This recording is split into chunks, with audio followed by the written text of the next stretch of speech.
Explain the concept of supply and demand with OpenStax. Hi, Gemini. Quiz me on the rise of industrialization. Can you help me find an email? Yeah, I can help with that. This December, the world's top chess minds clash in the heart of New York City at the FIDE World Rapid and Blitz Championship. Witness world #1 Magnus Carlsen and other stars from across the globe. Rapid and Blitz, chess in its most thrilling form, unpredictable and unforgettable. Fast moves, tactics and blunders, and moments that will keep you on the edge of your seat. Witness the pinnacle of chess excitement. Get your tickets now at worldrapidandblitz.fide.com. This is the Google Pixel 9 with Gemini. And this is a look behind the scenes of a heated Fantasy League group chat, where Gemini's already made an image of a quarterback with noodle arms, a running back that's a snail, a Swiss cheese secondary, that's a new one, and now coming in hot, some wide receiver gloves made out of butter. Oh, let's see how they come back from that one. Still anybody's game, or anybody that has Gemini.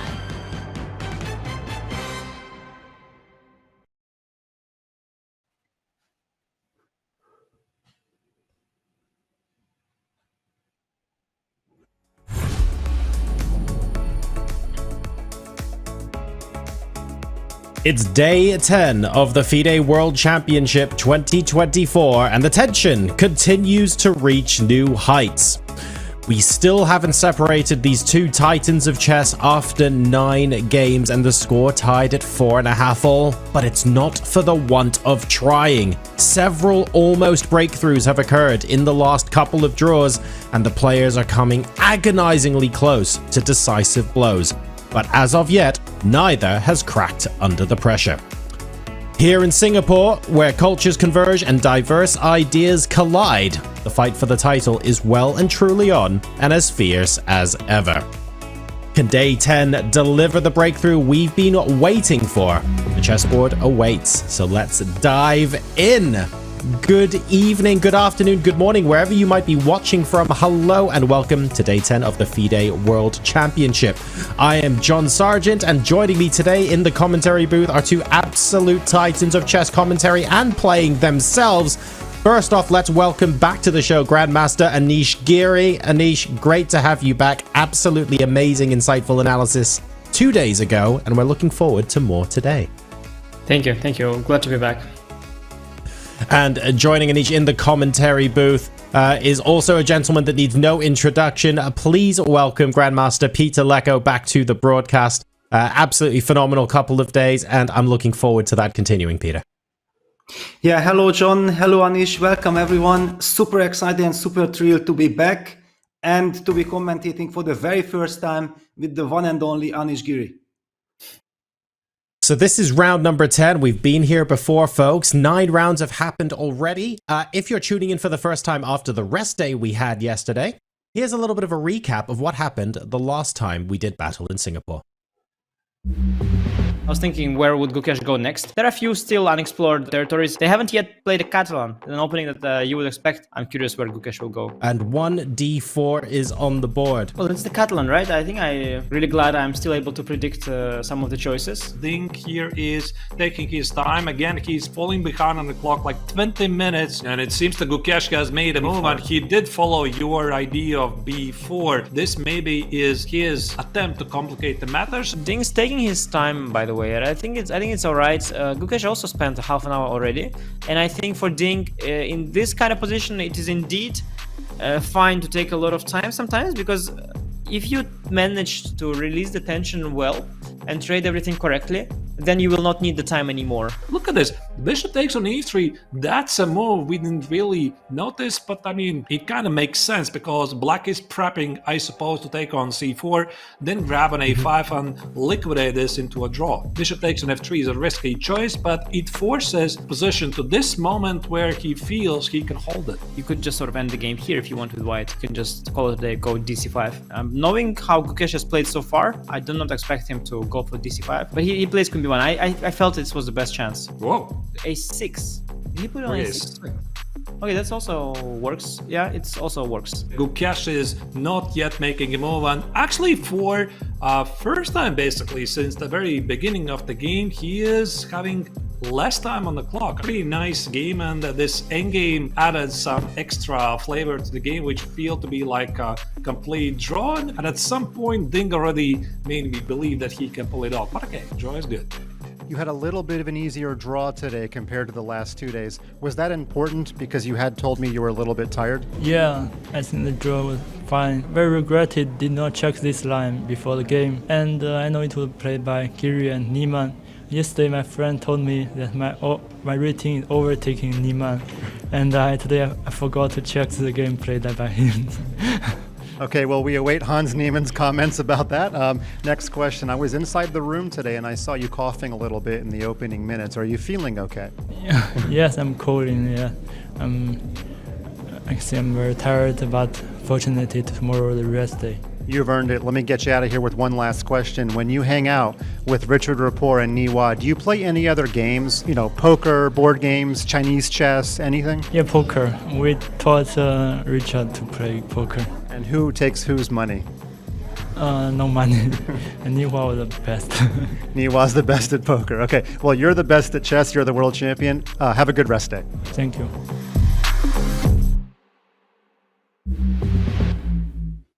Amazing stuff. Thank you very much, Mike and Ding. Ding doesn't have to give us those interviews, by the way, but he does. Absolutely sweet guy, and some really fun insight into his life, both on and off the chessboard as well. Here is how things look. We started the World Championships with a bang. A win with the black pieces in game number 1, and then a win with the white pieces in game number 3. Otherwise, it's been all square. But Peter, let's go to you first. Just because we've had a string of 0.5s on the screen in front of us, it really doesn't tell the story of how this World Championship has gone down so far, because the games have been anything but quiet. Yeah, absolutely. All the 3 games that I had the privilege of commentating was extremely sharp and very dramatic. The last game was finally a real World Championship match kind of game. Yeah, very precise. Nobody really got the upper hand. I think it was also fantastic to have exactly Anish comment on that game because he had all the insights. Yeah, it was the line that he invented. So yeah, there was a lot of intrigue in the openings, but afterwards it kind of slowed down a bit. Fair result. And now I'm looking forward to this game because now Ding has the white pieces. Are we gonna see c4, e5? I'm also very interested of Anish's take that what he thinks about this c4, e5, knight c3, bishop b4 line. Anish, no pressure. I mean, maybe you'll be able to tell us in advance today what critical move will be played on move 16 or something, but you must be feeling relatively smug after yesterday where the players effectively fell into your prep. Well, yeah, I mean, I think it was not a great sign for Gukesh. I would think he should come up with something that I'm not aware of, and definitely something I haven't played before. But, you know, there's limited ideas. And actually, I know that in that line, there was something to hope for. And I think he got seduced with that. There's always, you know, some continuations the opponent can go where he goes wrong. And sometimes there are such beautiful lines that you get too tempted and you try something and then it doesn't really work. But yeah, no, it's interesting today with Ding playing white pieces. As Peter mentioned, this 1, c4, e5. It's a territory that allows a lot of creativity still. I am just not sure if Ding liked the character of play in the previous game because Gukesh got a lot of space in the center and took over at some point the initiative. And maybe Ding thinks with the white pieces maybe to no longer take such kind of risks, sort of conceptually. So while there is some room for creativity, he might just say to Richard, maybe next time, can we put one pawn in the center? Not on move 30, but like on move 1 or 2, and just get it over with. Yeah, can we move a D or E pawn before move 30? That might change the character of the position very slightly. It's not long to go now before we find out whether that ends up happening today. Just under 10 minutes to go before the games start. Before we do that, though, we caught up with Mike Klein last night, and he's here with Nemo as well. Let's see what he got up to. Thanks, guys. We are the night before round 10. Why? Because we wanted to get the light show at Gardens by the Bay. And Nemo, you are a tour guide, so what are we experiencing here? Right now, we're experiencing one of the legendary Gardens by the Bay light shows happening twice a day, every night.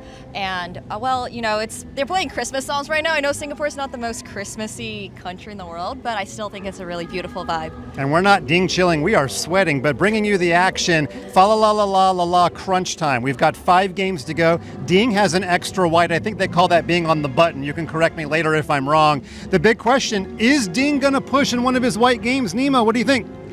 I haven't been feeling that energy from him. That does not mean that he's not going to push being on the button. You know, maybe he can go all in. But I don't know. Do you think it will go to the tiebreakers? I have no idea, but we do know that they're playing poker in their spare time. Team Ding is. Niwa apparently is the expert. Nemo, we got to get you in on that game, but before we do, let's get to round 10 and see if Ding has got something up his sleeve. Now back to you guys. Absolutely beautiful stuff there. Thank you very much, Mike and Nemo. Gardens by the Bay. Have you guys been? Have you guys experienced that in person before? I highly recommend it. Crickets. Okay, I see how it is. In addition to the music that they play around the gardens, you also have like suspended walkways in between the structures that you saw in the background of Mike and Nemo. So you don't just have to be on ground level. You can buy a ticket and go up and walk throughout the light and sound show. It's absolutely amazing. And if you are ever in Singapore, I definitely strongly recommend we head over there. But we're now going to be getting into the chess. Round number 10. Anish, I'm going to start with you to talk about a prediction for today's game. We mentioned yesterday, we've already laid the groundwork that yes, the tensions have been rising, but there is such a thing as putting too many ideas on the table and sort of overcooking the match a little bit. Do you still feel that way this morning? Well, yeah. Again, I think Ding might want to steer a game in different direction as the one before where he had white pieces. I think he might want to just play it even more controlled today. So I'm somehow thinking 1d4 is the move that where he feels the most comfortable of all. So maybe he just told Richard, okay, I'll play d4, you tell me the next move after. Then Richard said, okay, maybe Trompovsky. Then Ding said, okay, please stop joking. And that's how it started. Peter, how about yourself? How do you feel that the players might be approaching game number 10 in terms of mentality now that Ding has a couple of games with the white pieces? Yeah, it's a good question because I think that he has tried all the normal, natural first moves. Yeah, he already tried e4, knight f3, d4, c4. I don't really get a pattern what he is trying to achieve because he didn't really get too much information out of Gukesh yet by switching his first moves. I feel like, okay, he will have to repeat one of them.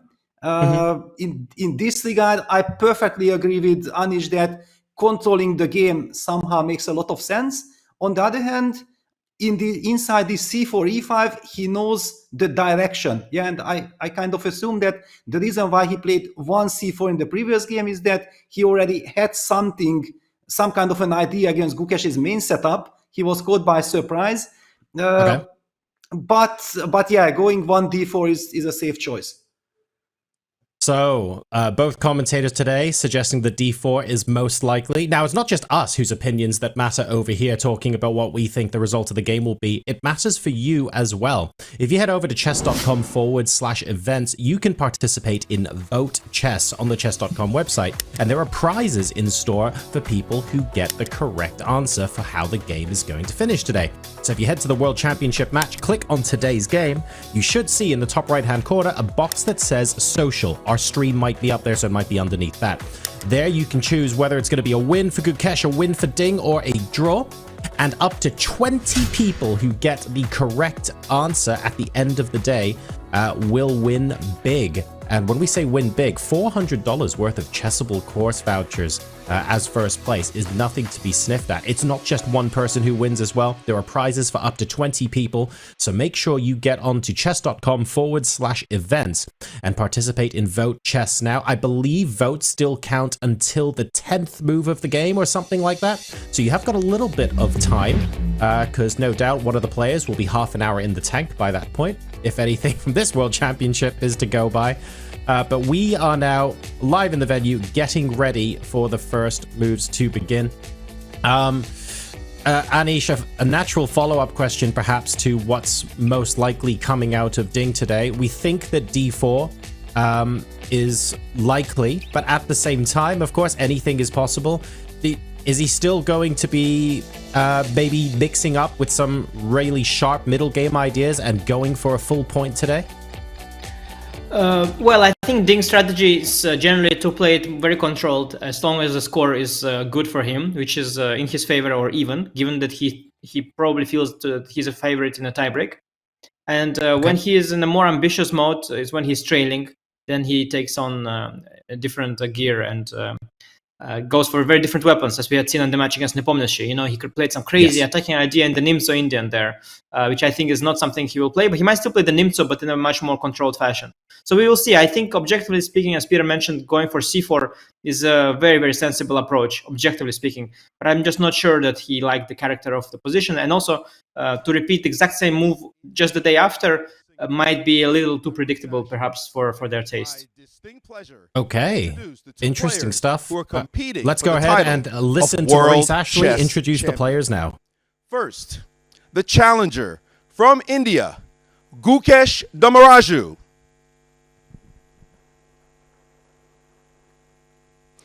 And from China, the world champion, Ding Liren. The match is tied at 4.5 points each. It has been a scintillating match so far. The players have treated all of us to an incredible set of games, and their fighting spirit is to be absolutely commended as we go into the last 5 games. To make the ceremonial first move, we have a dignitary from Singapore, Mr. Kon Yin Tong, who is a managing partner of accountancy firm Fu Kon Tan, served as a Sports Singapore Council member from 2012 before becoming deputy chairman in 2016 and subsequently chairman in October 2018. Mr. Kon has held roles with Sports Singapore as Finance Committee Chairman and leads the Sports Excellence Scholarship Selection and Approval Committee. Having had a passion for rugby since he was a schoolboy, Mr. Kon currently holds a World Rugby Level 1 coaching certificate and is a volunteer coach. Please welcome the chair at Sports Singapore, Mr. Kon Yin Tong.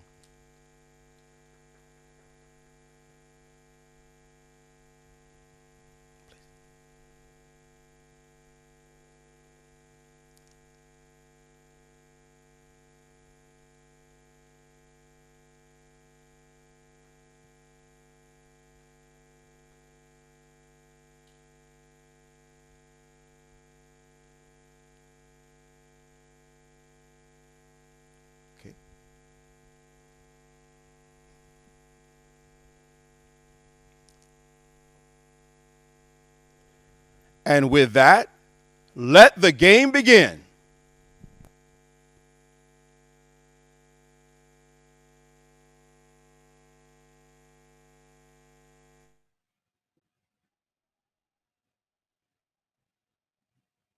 All right, the game has started. 1d4 is indeed on the board. Imagine a world championship where you pick people to make ceremonial first moves for white and black, and the players have to stick with them. That'll be fun. You get to bid to be one of the people who gets to choose the openings. B3, A5, then becomes stuck on the board. Was it round 7 or round 8? That would be absolute chaos. But Peter, joking aside, D4 on the board. We're blitzing out the first moves from the opening. I'm going to hand it over to yourself. And Anish, tell us what's going on in this game. Well, we actually get another London system. That's kind of a surprise. Well, it's surprise in a sense that Ding is not ready to repeat it. On the other hand, he got a promising kind of position in the very first London situation. And now it's all eyes on Gukesh. Will he repeat that very sharp line with c5, or is he deviating? Yeah, interesting. I didn't quite expect that. I thought he might repeat the London, maybe some different variation of the move order, right? Because you've got these moves e3, c3, knight d2, or bishop e2, and sometimes you can do one order or the other. So perhaps he wants to do a different order today, now that he got some extra information from the previous game in the London. but I didn't quite think of it, and Gukesh, I think, also didn't really expect it. So he's choosing now whether to repeat the exact same system or perhaps go for something else, because there's a lot of different good options. Yes, well, it's psychological, and we have a new move, e6 on the board. I think the other game featured c5, e3, e6, but it could easily be transposition. For example, if black plays the move c5 here, we are kind of transposing to that game, but now also black gets the other option of deviating with the bishop d6 system, which used to be also very popular. Yes, and in fact, in the previous game, Gukesh did something similar to bishop d6. He just included c5, c3 first. He's back to the same system that he did at that time. And I'm curious now, maybe Ding now wants to go for knight bd2. That would be quite logical to deviate here. Yeah, that's actually, I think, also the officially main move, right? Knight bd2, then queen b6. It was the game that featured between Alireza Firouzja and Gukesh in the World Championship match, Knight bd in the candidates in Toronto. Queen b6, rook b1. That line. Yeah, exactly. And I actually found that game quite fascinating, and I thought that that is not at all the worst that could happen to white. You get quite a lot of play there, and I think Ding might just think to indeed check him out there. Gukesh could also still deviate. He doesn't have to repeat that exact game. There are also other systems there. But now, he plays bishop e2. That's the third move. That perhaps the biggest surprise there is in this position. And let's see if Gukesh is into the details here. Yeah, bishop e2, it's kind of a cautious move. Yeah, white is not trying to confront black at all. Do you have any experience on this bishop e2? It's a move that I can't really recall having really analyzed it. Yeah, I have a feeling that I sort of saw the move. Somehow Grishuk's name comes into my mind, but maybe it's not here. I'm a little fuzzy on the details because this is not my main repertoire for black, and also never been my main weapon for white either. So I am a little fuzzy on the details here, but I am sure that Gukesh isn't, and Gukesh was definitely prepared for this.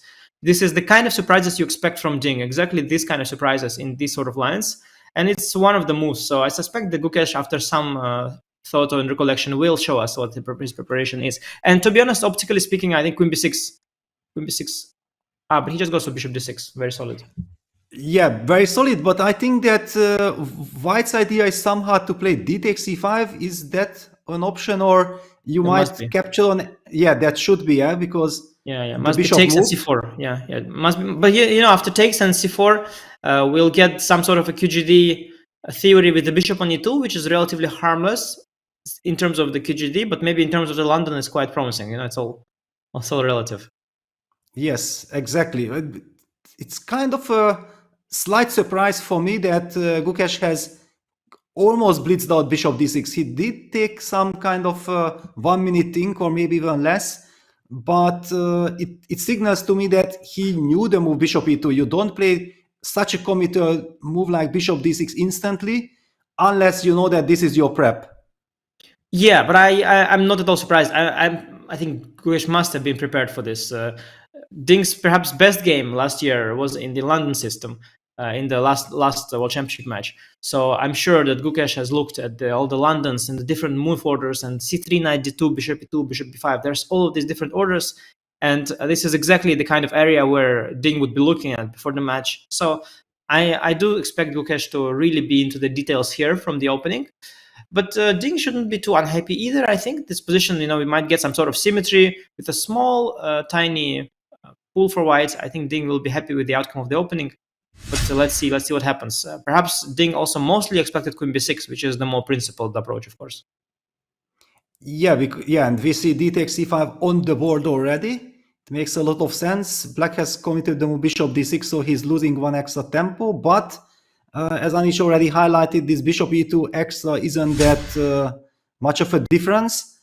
Yes, it's a nice developing move because white will be able to castle immediately, but in order to fight for something, white will need to challenge black with the move c2, c4, after which we are getting a symmetrical kind of position.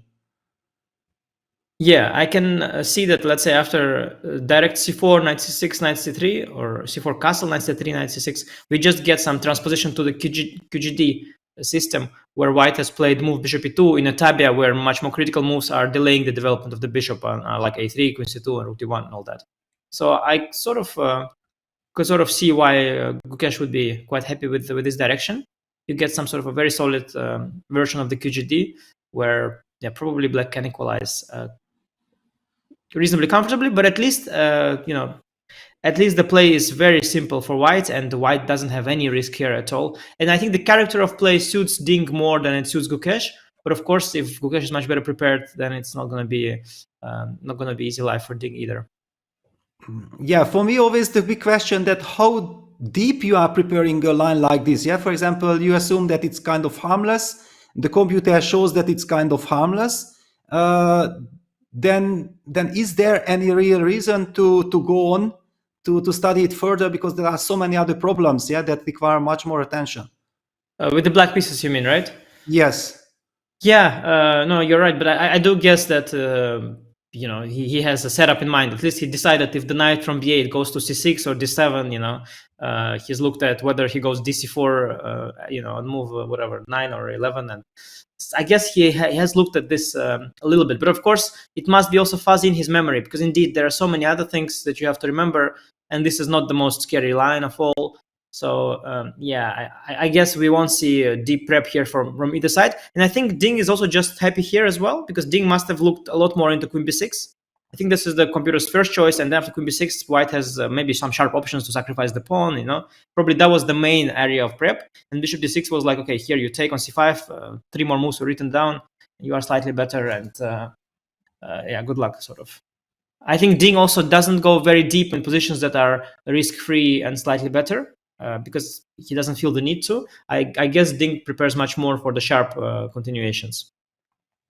Yes, I actually liked very much how you described, that it's one of the big conceptual way of thinking for black after c4, which is on the board, that what do you do with that knight on b8? Because, you can put it on c6 immediately, but there is also the argument to try to be as flexible as possible to, for example, castle. White plays the move knight c3, and potentially going for this d takes c4 and b6 bishop b7 kind of development, and maybe that knight from b8 can go to d7 once we traded queens. Those are these small little details that I also would prefer to kind of clarify already in my preparation. Yes, and from white point of view, there are also different orders, and he started with c4. I think he might want to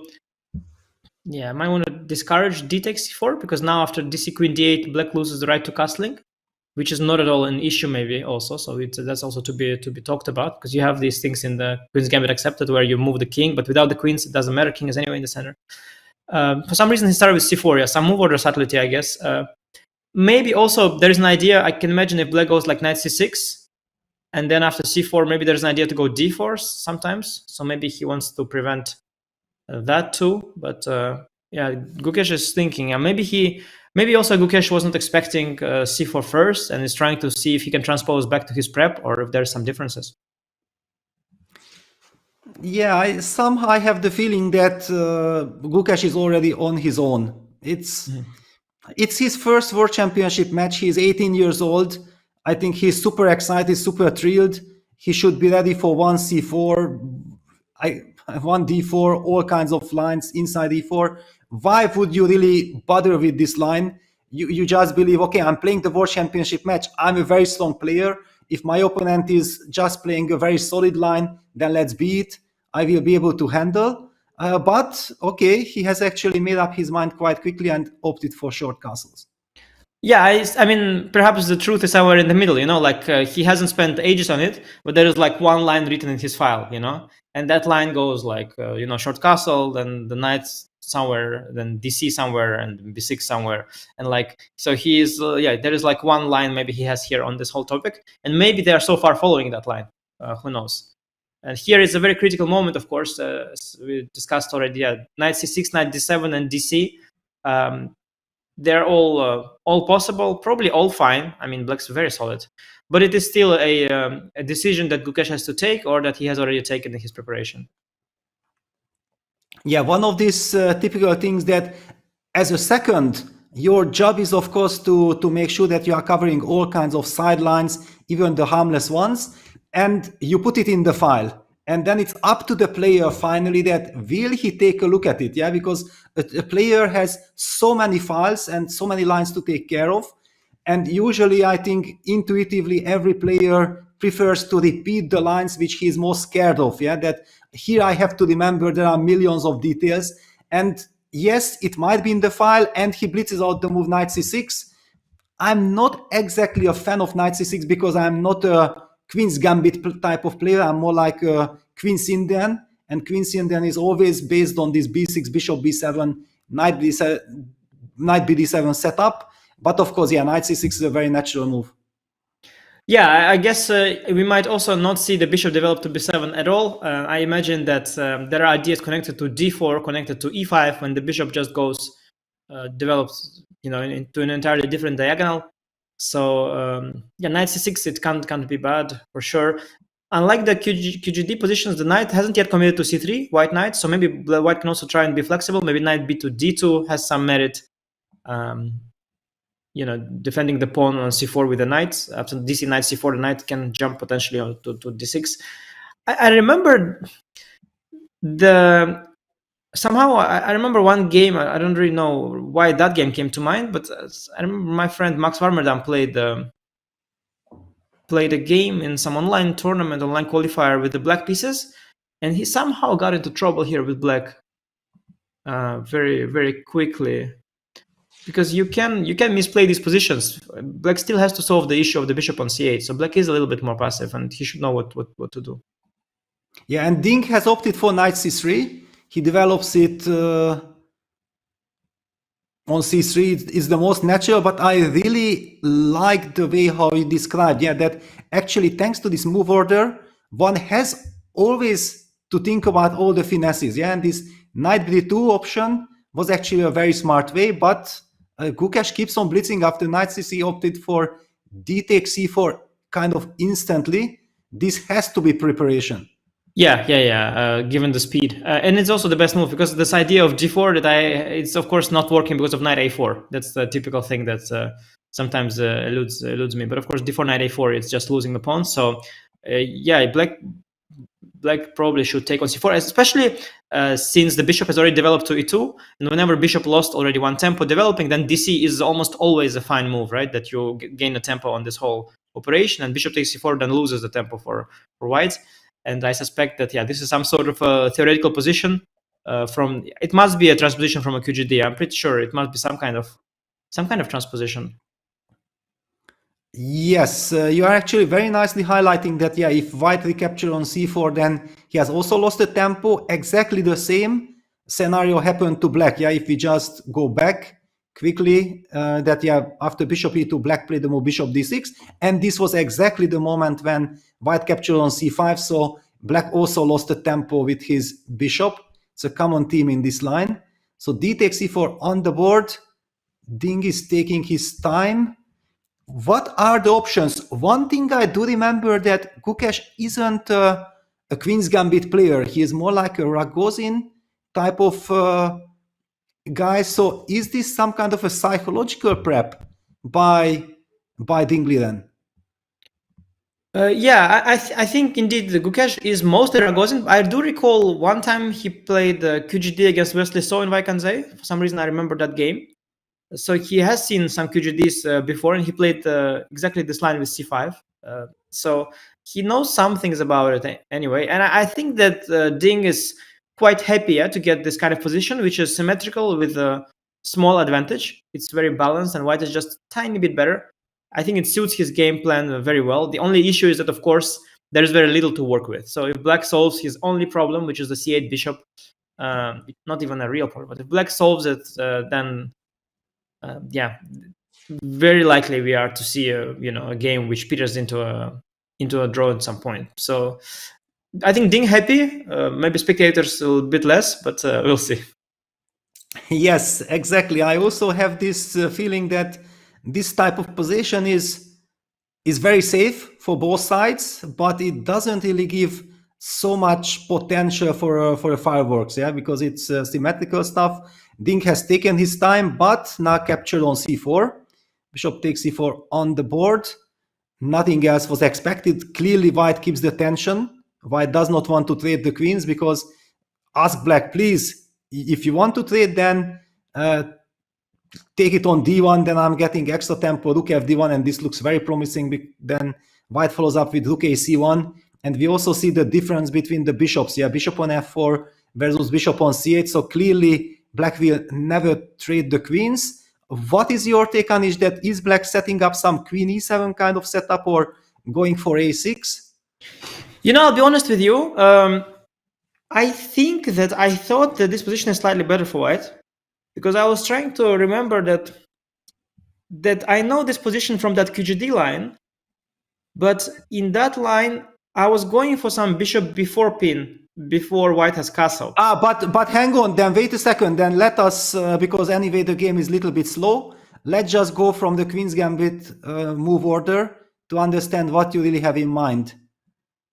Yeah, knight c3, bishop e7, bishop f4, and well, the thing is that, let's say castle could also go c5 directly, but let's say castle e3 c5, dc bishop c5, bishop e2. I don't think that knight c6 dc is the way. I think the way to solve problems here is to go like dc bishop c4, at least one way. Queen d1, rook d1, bishop b4. Or something like that. Definitely with the knight on c6 instead of castle. But yeah, I think this is sort of the way for black. Like, you don't exactly transpose into this, like, so it's a slightly different thing. Like, this is the way for black, and then after castle you take on c3, and you have this endgame where white has the bishop pair but a ruined pawn structure, and it should sort of equalize each other, these factors. So I don't think we just transposed. We sort of have a weird position that doesn't really occur in theory. Yes, but now also we can somehow sense all these nuances. Very nice that you are highlighting and showing us, sharing all your knowledge, because you remember we were speculating about the move order, that when should white play the move knight c3 and when should he castle. And in fact, if he would have chosen to play knight c3 here, then black would have gotten the option of transposing exactly to the line you highlighted just now. Very interesting stuff. Thank you very much. Yeah, and if Gukesh is thinking now, then he might have been bluffing or mixing up his prep, because this tabia, you even see that the bar is a bit on the white side, and I think that this particular tabia is just pleasant for white. Simply, I don't think that Queen e7 solves the opening problems.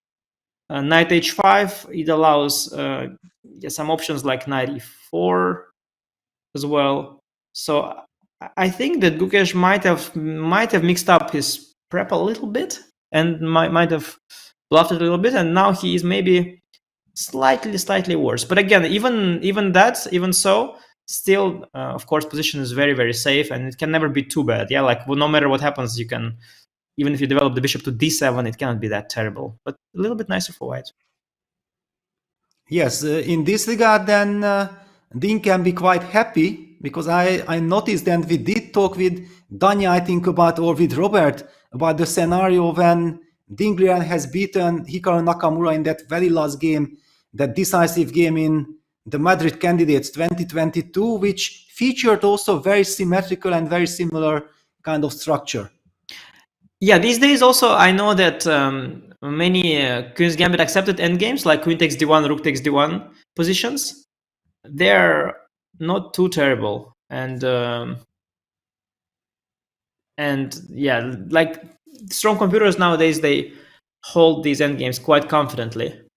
So again, black is still very, very safe, but the fact that he's thinking in this very critical moment, signals that maybe something slightly went wrong in terms of the move orders, because this is not the position you should be thinking on if you're prepared. You know for sure, like, you play Queen e7 or Queen d1, you can't even mix it up. Yeah, they're very different moves.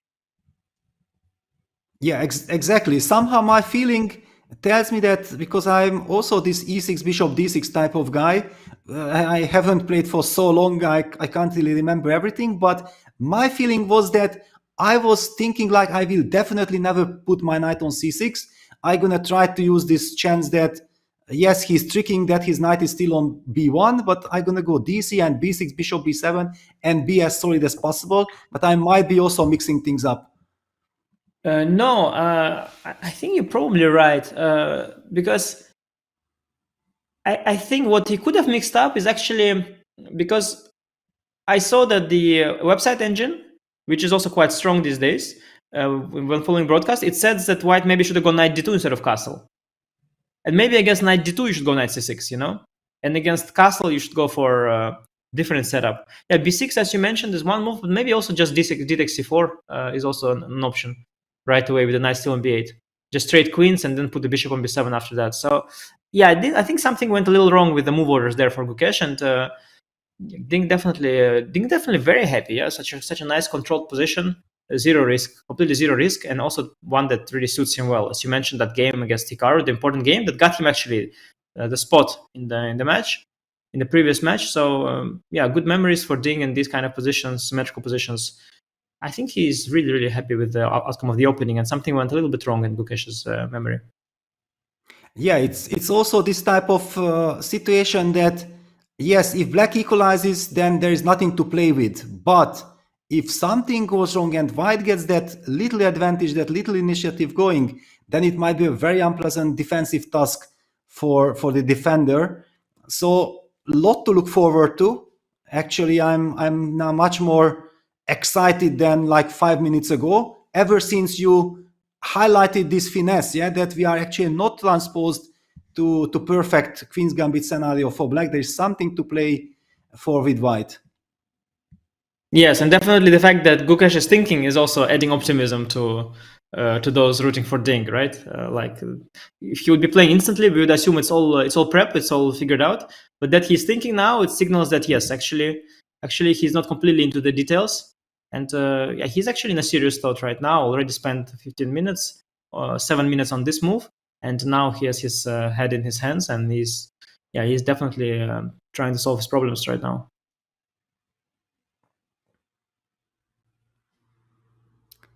Yeah, big question. Yeah, what he will choose. For example, what is your gut feeling that when do you do a6, or what kind of main scenarios black has to watch out for with all these queen trades?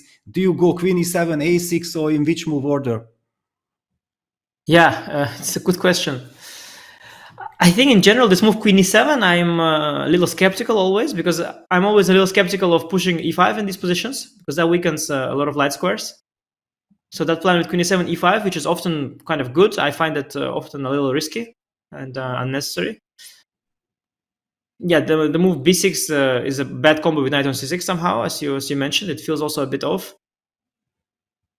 Yeah, I'm honestly, like, I would be looking at trades. So I would try and simplify the position either with queen takes d1 or with knight h5, because I think that even if I remain a bit passive, if I trade the right pieces, it should sort of gradually simplify and just head towards the draw. So I would be looking at moves like that. I wouldn't be trying and create imbalances here with like queen e7, or I think the imbalances is not, they're not the approach here in this position.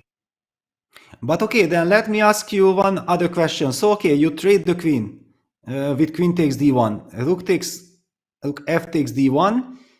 Then why aren't you scared? For example, if I would be playing against you, I would know that Anish is sitting opposite to me. He has a symmetrical position, a position there is some life in it. I would be very scared to defend this against you.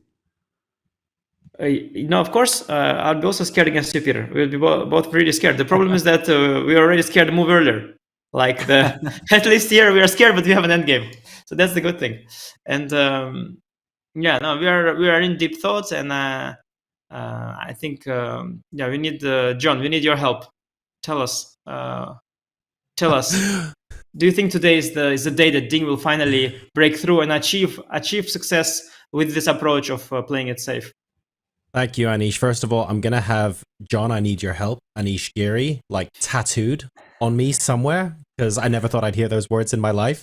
But if I'm being honest, in practice, this looks really interesting. We started with the opening and we thought, oh, is this happening again? But by move 10 in the previous game, we had, what, a queen on a3, if I remember correctly. The position in the center of the board was still very closed up. This is going to lead, Peter, into a very different style of fighting in the middle game than we saw in the earlier game. It's not going to be a repeat, possibly not even close to a repeat. Yes, not at all. And one scenario that Ding can be very happy with, if he really gets the chance to press, he might be able to press for free. Exactly a perfect match scenario in a World Championship match, yeah, that you're able to pose problems to your opponent, and at the same time, you know that nothing can happen to you. So Ding is chilling in the restroom, as we can see, still continuing to support our meme generation activities. Much appreciated, Ding. Aiming to play effectively for 2 results if possible, if there's no risk, and it's a win if Gukesh messes up or a draw otherwise. That is likely to be what Ding is aiming for today. So while we settle in for a deep think to consider what to do next, let's take a look at another game changer in addition to the 2 sat at the chessboard here, and that, of course, is Chess Up 2, which has just been released. Chess Up, for those who haven't been on previous days and aren't sure or haven't heard of this before, they are the record-breaking company that are taking the chess world by storm. So Chess Up 2 is a physical chessboard, it's an electronic board, and it syncs to your chess.com rated games, which you can then save and analyze on chess.com as well. It's got built-in Wi-Fi, touchscreen, and touch-sensitive pieces too for touch move. It supports beginning players, intermediate players in training, or even just casual games between friends and family. And for a limited time, you can get $50 off your Chess Up 2 if you head over to go.chess.com/chessup2 or use !chessup in chat. You can unlock this offer and take your game to the next level. So Gukesh is settling in now, having a think about how we are going to be proceeding with the rest of this game, folks. We're going to take our first break of the day, and we will be back with all of the live action from Sentosa in Singapore after this.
Mom wore this to my wedding.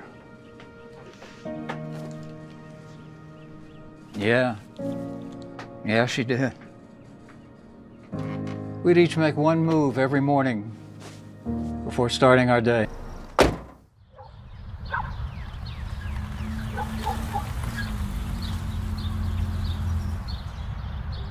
Okay, we'll just see. All right, well.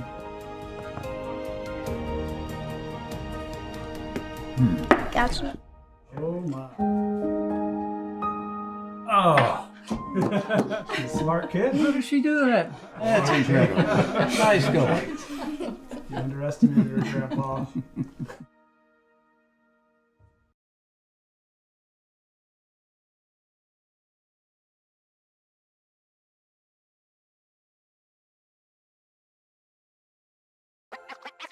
This December, the world's top chess minds clash in the heart of New York City at the FIDE World Rapid and Blitz Championship. Witness world number one Magnus Carlsen and other stars from across the globe. Rapid and Blitz, chess in its most thrilling form, unpredictable and unforgettable. Fast moves, tactics and blunders, and moments that will keep you on the edge of your seat. Witness the pinnacle of chess excitement. Get your tickets now at worldrapidandblitz.fide.com. This is the Google Pixel 9 with Gemini. And this is Dan, suggesting some places to meet up and watch the game tonight. But you know what's better than a list of places? Knowing how close those places are. Which is why you're just gonna ask Gemini to put these places on a map. Whoa, how's that for teamwork? Why can't you cool? Just let me cool.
Back with game number 10 of the FIDE World Championship. Bishop takes c4 is on the board. Gukesh has spent a fair bit of time thinking on this move now and pondering what possible lines we can go down where maybe he maximizes his chances of squeezing a mistake out of Ding heading into the middle game here. Anish, Peter, I'm going to hand this back over to you. This is not a position that's unfamiliar to Gukesh this early on. So what is he thinking about? Is he calculating concrete lines? Is he thinking about strategically where he wants to be in 10, 15 moves time? What's going through his head?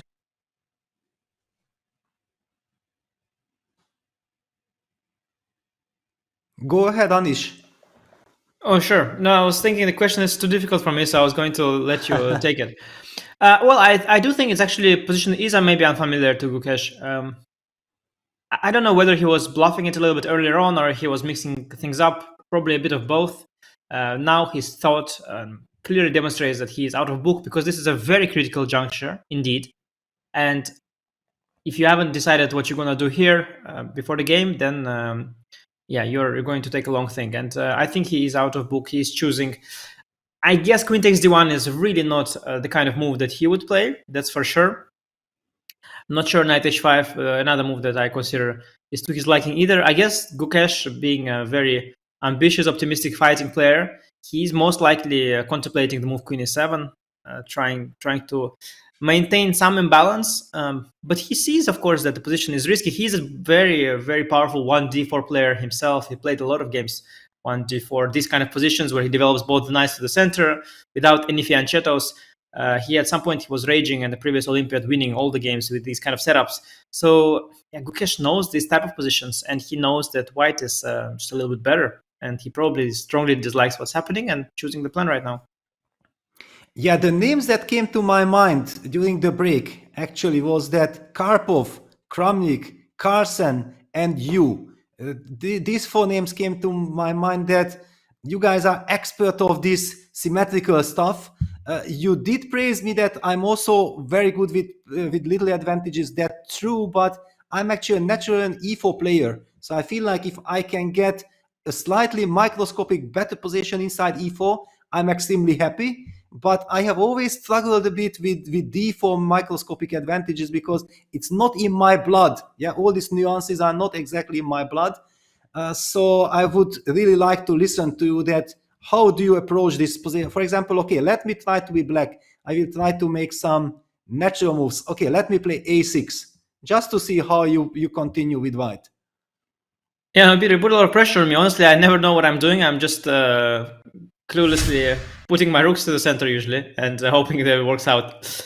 Well, Yeah, I guess after a6 as well. I mean, the first thing that would come to mind is queen e2, and somewhere down the road, if you kick my bishop, maybe bishop d3, knight e4 is the kind of idea that that Ding has played also against Hikaru in that game. Another thing to note is that I personally am very skeptical about e4 e5 push in these structures, but sometimes it can be good. Grabbing space, but I'm a little skeptical. It gives out a lot of squares for white. It could also be a way to to unnecessarily give black a lot of counterplay. Yeah, after a6, maybe starting with queen e2 is sensible.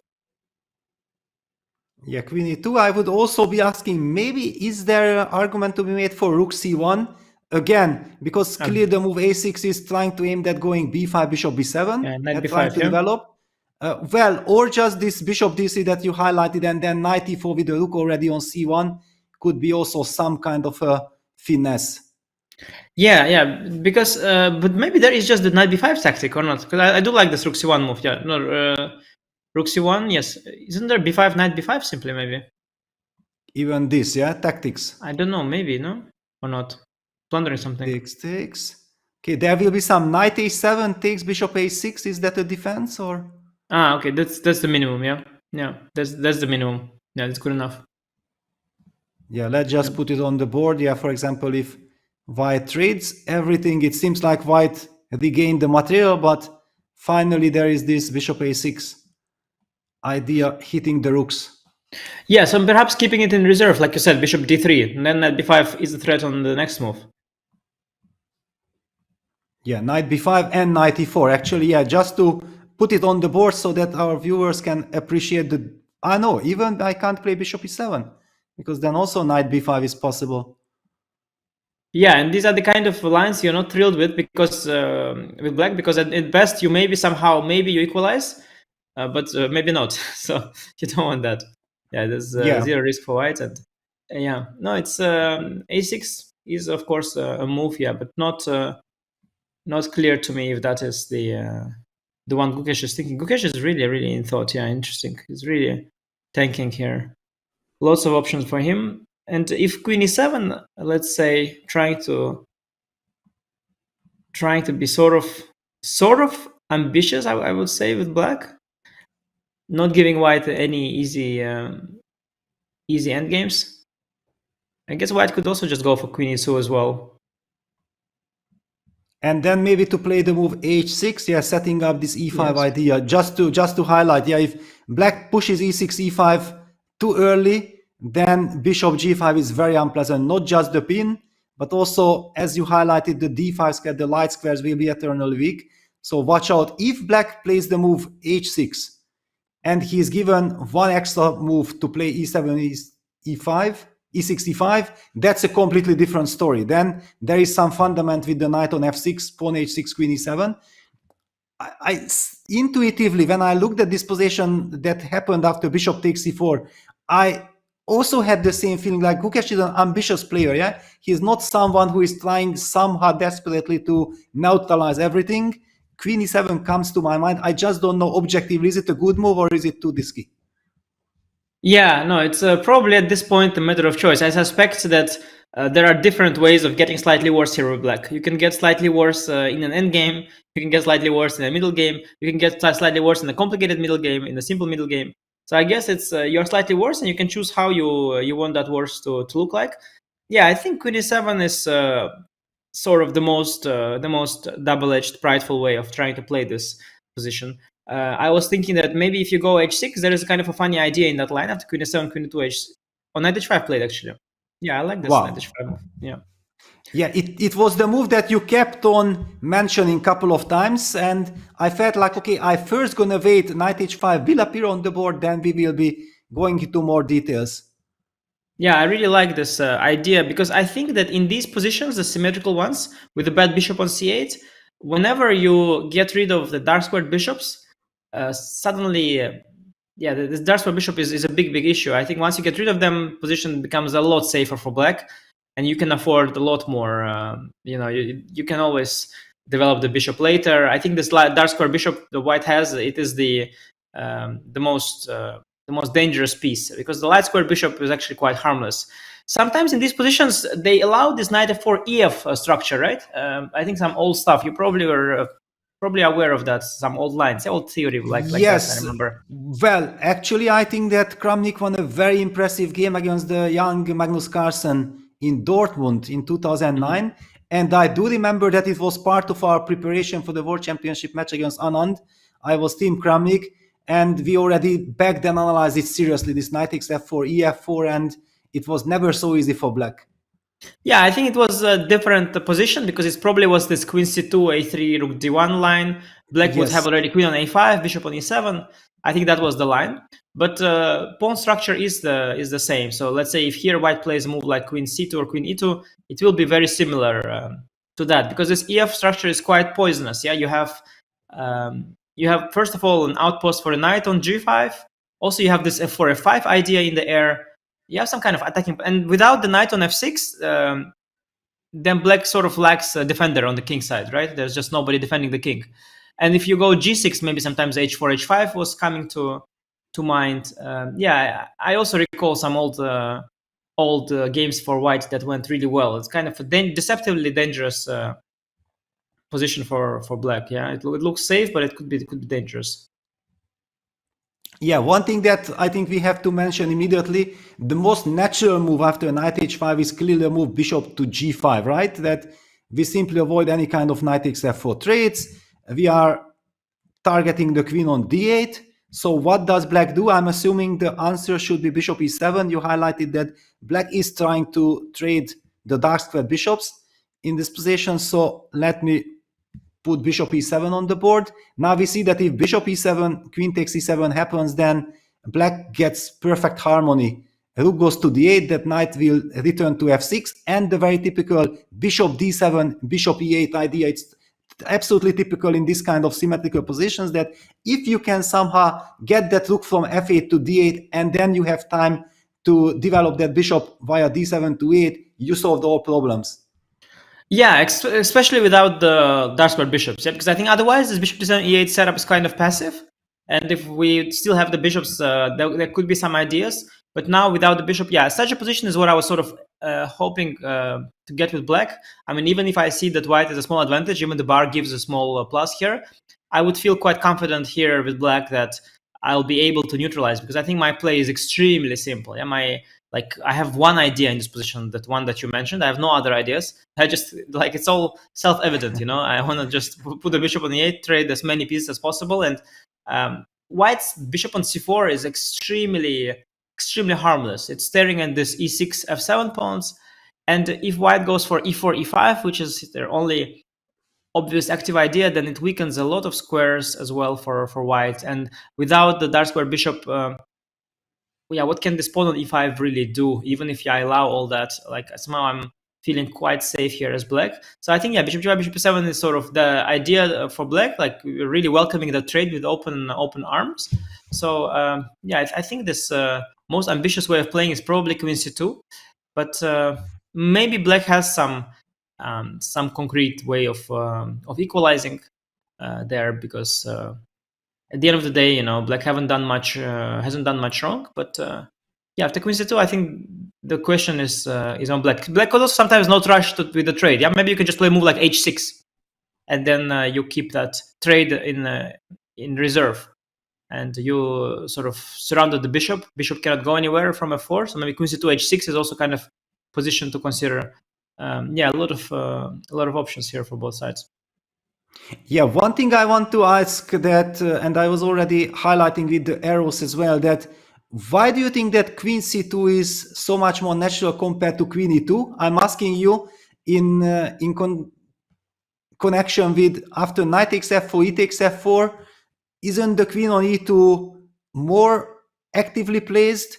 Or you feel like this knight g5 resource will be important, or you also feel like with queen c2 you are maybe putting more pressure on black to capture on f4? What is your kind of inside feeling? Yeah, no, I think that what made me put queen on c2 is just this sort of broken pattern recognition. Like I am used to the theoretical line where the queen is already on c2, so I'm trying to get there. You know, I think this is a kind of broken pattern recognition that that I have. Maybe you're right, and queen on e2 is just better. but I was sort of trying to get to the position that I've sort of seen before. This is like that was the main reason, to be honest. Yeah, could be. I mean, there is some point on queen on c2. No? This knight g5. Okay, it's never really, but it sort of is in the air. And for example, maybe when I put a rook on d1 and then on e1, then like I have each piece on each open file. The queen is there on the c file, the rook is on d file, the other rook is on e file. So maybe that's also fine. There's nobody disturbing each other there, and nobody's in the way. So yeah, I think nothing wrong with queen on c2. Also, I don't think it's a target to any big knight jumps. Like knight b4 is a waste of time. I'll go indeed to e2, and then I'll kick the knight with a3. I think queen on c2 is all right. I think it's also okay on e2 as well. Yeah, that makes it all very subtle, and Ding definitely has choice here. And yeah, no wonder he is thinking about all the things, because I guess after queen c2, also queen e2, you have to consider also what is the implication of knight f4, ef, knight d4. Maybe maybe black can by force somehow trade a bunch of things and equalize. So you have to calculate all these things. Yeah, can get quite concrete. Yes, let's take a look at knight d4. It looks like a very tempting move. Yeah, you highlighted that white has the possibility of going for knight g5, and anyway white has more attackers. Yeah, if white gets rook a d1 in the previous, if black is not playing knight d4, then that knight on c6 will be anyway very awkward. Yeah, so knight d4, trading that very powerful knight from f3, knight d4, queen d4 with already some kind of a double attack on the bishop and on the pawn. Clearly white can play the move knight e4 and then follows it up with rook a d1, but I also feel that, yeah, somehow this trade of one pair of knights should ease black's situation. Because Ding is taking his time, I think maybe now we have the right to compare it with that old classical Kramnik Carlsen game, just so that our viewers are exactly into all the details that we are talking about. So that line happened from the classical Queen's Gambit that we already kind of talked about. So is it with a3 or queen c2 first, right? Queen c2? Yeah, I guess we get it with both. It This probably one. doesn't matter. Yeah, so yeah, queen a5, a3, bishop e7, 1. I think bishop e2, dc, bishop c4, knight h5. Yeah, that must be the position. Exactly. Yes. Yeah. Knight h5, castles, and then knight takes f4, e takes f4. Exactly. And that was that very famous Kramnik Carlsen game. And yeah, there is no knight d4 possibility whatsoever. Yeah, so this looks like definitely a better version for white here than in the game. But maybe, maybe both are better for white, and this is just too much better for white. I don't know. Yes, because this knight on f3 is a monster. This knight on f3 hiding behind that lovely pawn on f4, making sure that whenever black's knight moves from c6, then white will have this lovely outpost on e5 for his knight. Knight e5 jump will be extremely powerful because it sets up some pressure against the f7 pawn. It hinders black's development from the queen side. So we will not be talking too much about this. I just wanted to highlight that, yes, this is what we are talking about when we keep on mentioning that old classical game between these two fantastic players. So knight h5 is our current position. Ding is taking his time, and I believe he is doing exactly the correct thing. This is a classical game. There is absolutely no reason to rush from white side.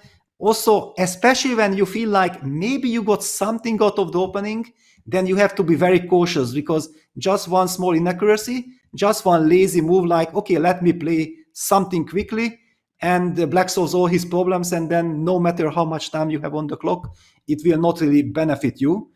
So taking his time is exactly what he needs to do. Yeah, exactly. And I guess still the main issue black has in the position is the fact that the c8 bishop is not developed. Yeah, like fundamentally in all of these things, like knight f4 ef related as well, if the bishop on c8 would already be traded, it probably would be very equalish. But it's really the bishop that is the issue. And yeah, a couple of days ago I listened to some Carlsen commentary on some game, and he said a nice thing about some position. He said that the position has sort of a low price of a move on one hand, But on the other hand, actually it has a very high price of a move, because like you can make any move and it's around equal, but if you don't make the right one, sometimes you don't get to get a game at all, and it will just peter into a draw. And that's the issue with these positions that are very symmetrical and very balanced. That yes, you might be better now, because you have, here you have like the issue of the c8 bishop that black has. The white doesn't have that, so you are a bit better with white, but you do really have to play very, very accurate. And one slightly thoughtless, careless move could mean that black gets to fully equalize and neutralize all the pressure, and then there's nothing to talk about anymore. Yes, I think also we should mention that once black gets knight h5 in, and he would be able to trade the queens and capture on f4, that would be an ideal scenario for black. Then he has nothing to worry about. So this e takes f4 structure is based on dynamics. Yeah, white needs the queen, white needs all the pieces in the board in order to maximize his attacking possibilities, dynamic options. So in this regard, it's obvious that white most probably should move that queen c2 or queen e2. Yeah, I see also. Yeah, this is definitely how I would want to play this one. I did see that. Okay, first of all, the bar was a little bit also favoring bishop g5, bishop e7 for white still, so maybe there is something there, but though I kind of would be surprised. But also I think the website engine mentions the move knight to e4, which is something I didn't quite consider, but it's also interesting intermediate move. Knight f4, then the computer takes on c5, not Yes. on f4. And then, of course, black is happy to have traded the dark square bishops, but white is very active with the knight on c5, so maybe this could also be some pressure. Though it's much more temporary than with pressure you have after queen c2. Yeah, but this is not concrete, yeah, because thanks to the knight on c5, also you have to lose a tempo with the knight on f4, and potentially some rook c1, bishop b5, and yeah, that bishop from c8 will have real trouble getting into the game. Wow, knight e4, interesting. This means that maybe black should just retreat with the bishop to e7? Yeah, but then maybe then you can make the queen move to e2 or c2. Yeah, that's of course an improved version. Yeah, perhaps. Yeah, and also, I mean, again, I said the black wants to trade dark square bishop, but maybe now my knight is so active that bishop d6 maybe should be considered as well, because okay, when I get a knight on d6, maybe that gives me some initiative. I don't know. It could be the case. Yeah, intuitively after bishop d6, I would love to first trade the knights with knight f6, but after knight takes f6 check, I'm unable to capture with the bishop due to the hanging rook on f8. This is bad news. Wow, but then knight e4 is a serious move. Let's take a look. How would we play with black? Is trading queens now an option, or that also? Yeah, let me just highlight what I'm worried about. If queen takes d1, rook d1, bishop e7, bishop c7 or bishop d6, and then the knight on h5 feels really, really ugly. Yeah, and the fact that white knight is heading towards d6, I mean, once the knight is on d6, then there could definitely be some serious pressure, yeah, on the bishop on c8 and the pawn on b7. So I would be here be very concerned with black. White got to activate the pieces. I guess after knight e4, knight takes f4 is still the right thing to do. You want to trade the bishops. After knight c5, maybe some queen e7 intermezzo is there. Also just simply knight g6, but maybe queen e7 intermezzo is there. Yeah, queen e7. I'm loving that move. Yeah, this is exactly what black somehow required. Black needs to hit that knight before white can protect it. Yeah, with rook c1, I would be able to meet queen e7 with bishop b5. Wow, queen e7. This is probably what Gukesh has in mind. Yes, in fact, that engine landed. I saw it was actually knight e4, knight f4, queen takes d8 first. Even the computer even wants to trade it. But then, of course, I guess it's very little for white, because you get you give black some tempi, you get him to develop the rook, and I guess this pressure is probably not substantial, although still, yeah, knight g6. Yeah, Okay, do I really d1. address b6 or not yet? I don't know. Is b6 and an issue. B6, maybe bishop b5. Yeah. Bishop Something b5, like that. knight g7, Problem. and Knight then G7, some yeah, knight some e5. 95. Yeah, some problems are there. Yeah, let's show these tactics. Yeah, suddenly knight g7 looks like black is just in time, but then there are some more tactics with knight e5. Yeah, back rank is also an issue on top of other things. Yeah, so it's very tricky for black, this one. Yeah, the tension on d8. Yeah, it's actually, I don't even see like the defense, but maybe there is some kind of defense, but it looks like, to me, it looks like it could be lost or something, this position. Exactly, yeah, I have the same feeling. I'm kind of shocked why the evil bar is not jumping, but yeah, it's very dangerous. So okay, knight you avoid e4. this. Yeah. Yeah, knight takes f4 and queen takes d8. Okay, rook has to capture. Knight takes c5, and then black will maybe go back to d5. Yeah, also b6 is an option, of course. Some b6, yeah. It's an option, yeah, to get rid of the knight. And if EF-BC, I guess EF-BC, like rook c1, you have the weak c5 pawn, but position is very simplified, so it's probably very little advantage for white. Exactly. Here we would prefer the pawn being on e3, then we would be very happy. Rook a c1, the pawn on e3, nice little advantage, thank you very much. But with this d4 square, you always have counterplay. Yes. Yeah, so these are perhaps the... But knight e4 is kind of very different in nature than queen e2, queen c2, yeah? It's a big choice here for Ding. Just very different roads that he can... Very different paths that he can follow. Yeah, in this regard, I like Gukesh's choice with knight h5 that basically is forcing white to make a decision. Yeah, for example, after the automatic queen trade that we spoke about, the game had a very clear direction. Yeah, and probably Ding prefers simplicity. That's what I'm gonna do. I'm gonna keep pressing. Just one motive that we forgot to mention, but let's just highlight. So after queen trade takes, bishop d7. The thematic kind of knight e4 tactic I want to highlight. According to computer, this is a bad move. I don't know why is it exactly bad, but I just wanted to show this, that due to the hanging bishop, these kind of motifs you always have to watch out. Yeah, it's a computer so brutal. Yeah, you're trying to make a very, very nice looking point. Yes. And for some reason, it's not happy. I also don't know why. Okay, I see that. I mean, why would it be like almost better for black? Like, I don't know what is possible here. How can it ever be better for black? But I don't know. Yes. Yeah. Anyway, I just wanted to highlight this beautiful kind of little tactic. Computer did not appreciate it, but you understand what I mean. Yeah, that's what matters for me. And that our viewers understand what I mean. But okay, we have now the current position after knight h5. Ding is taking his time. A lot to think about for Ding. He has some kind of initiative, but he has to make up his mind. Will he keep the queens on the board? Will he try to play for initiative? Will he try to go for a small pressure with knight e4? What is your feeling, Anish, what would be your kind of temptation here? Well, I think I would try to steer the game towards this Kramnik-Carlsen type position, because that's sort of, that would be kind of like the sort of advantage that I would expect to get in this position. So I would try to steer game towards a familiar pattern. But I think if we saw the kind of lines that arise, very much in the character of Ding in this match would be to go for knight e4, because the advantages after knight e4 are very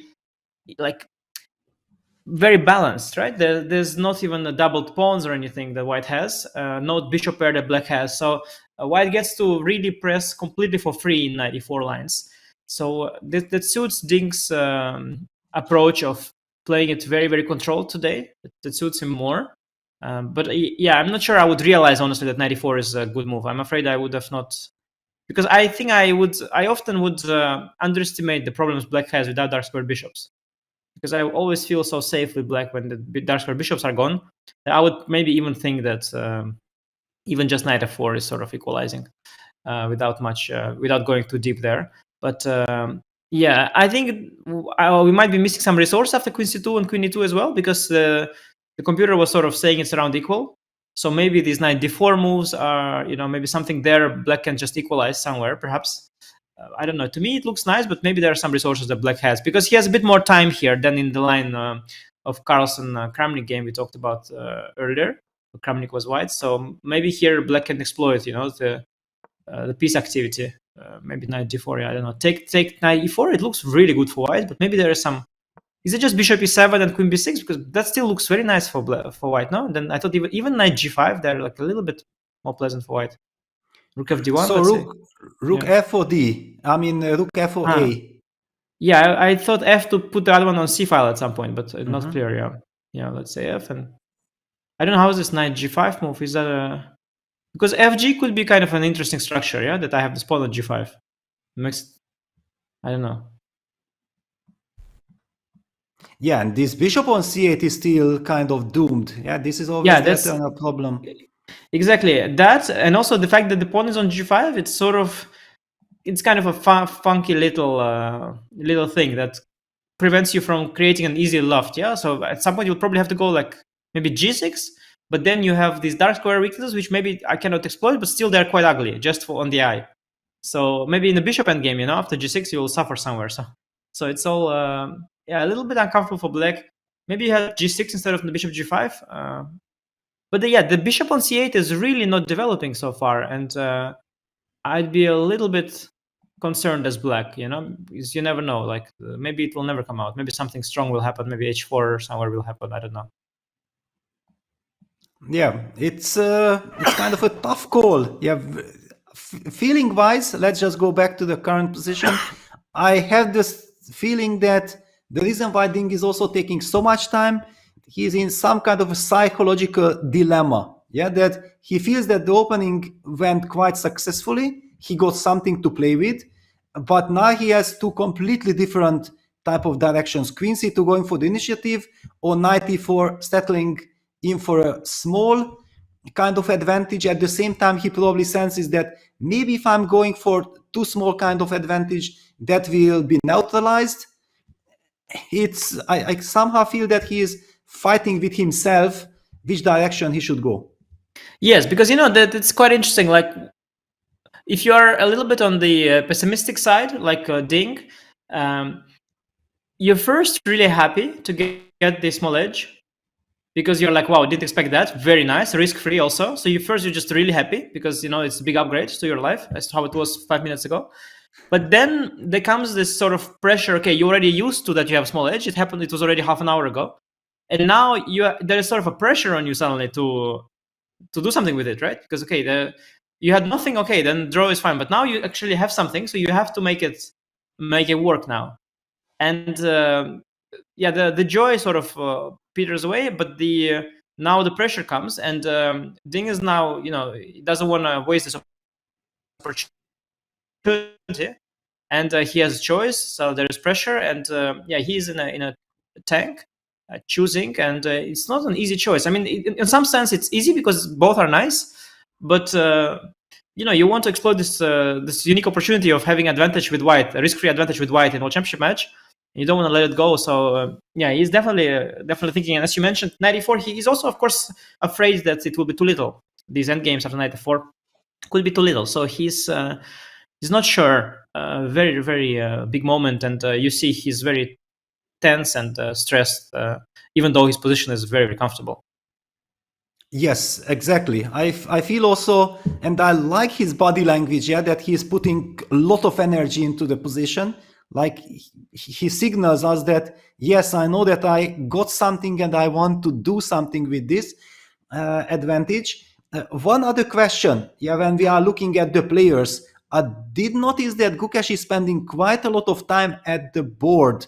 What is your kind of take on this? That as a player, do you like to sit at the board, or do you feel like by getting up you are releasing some tension?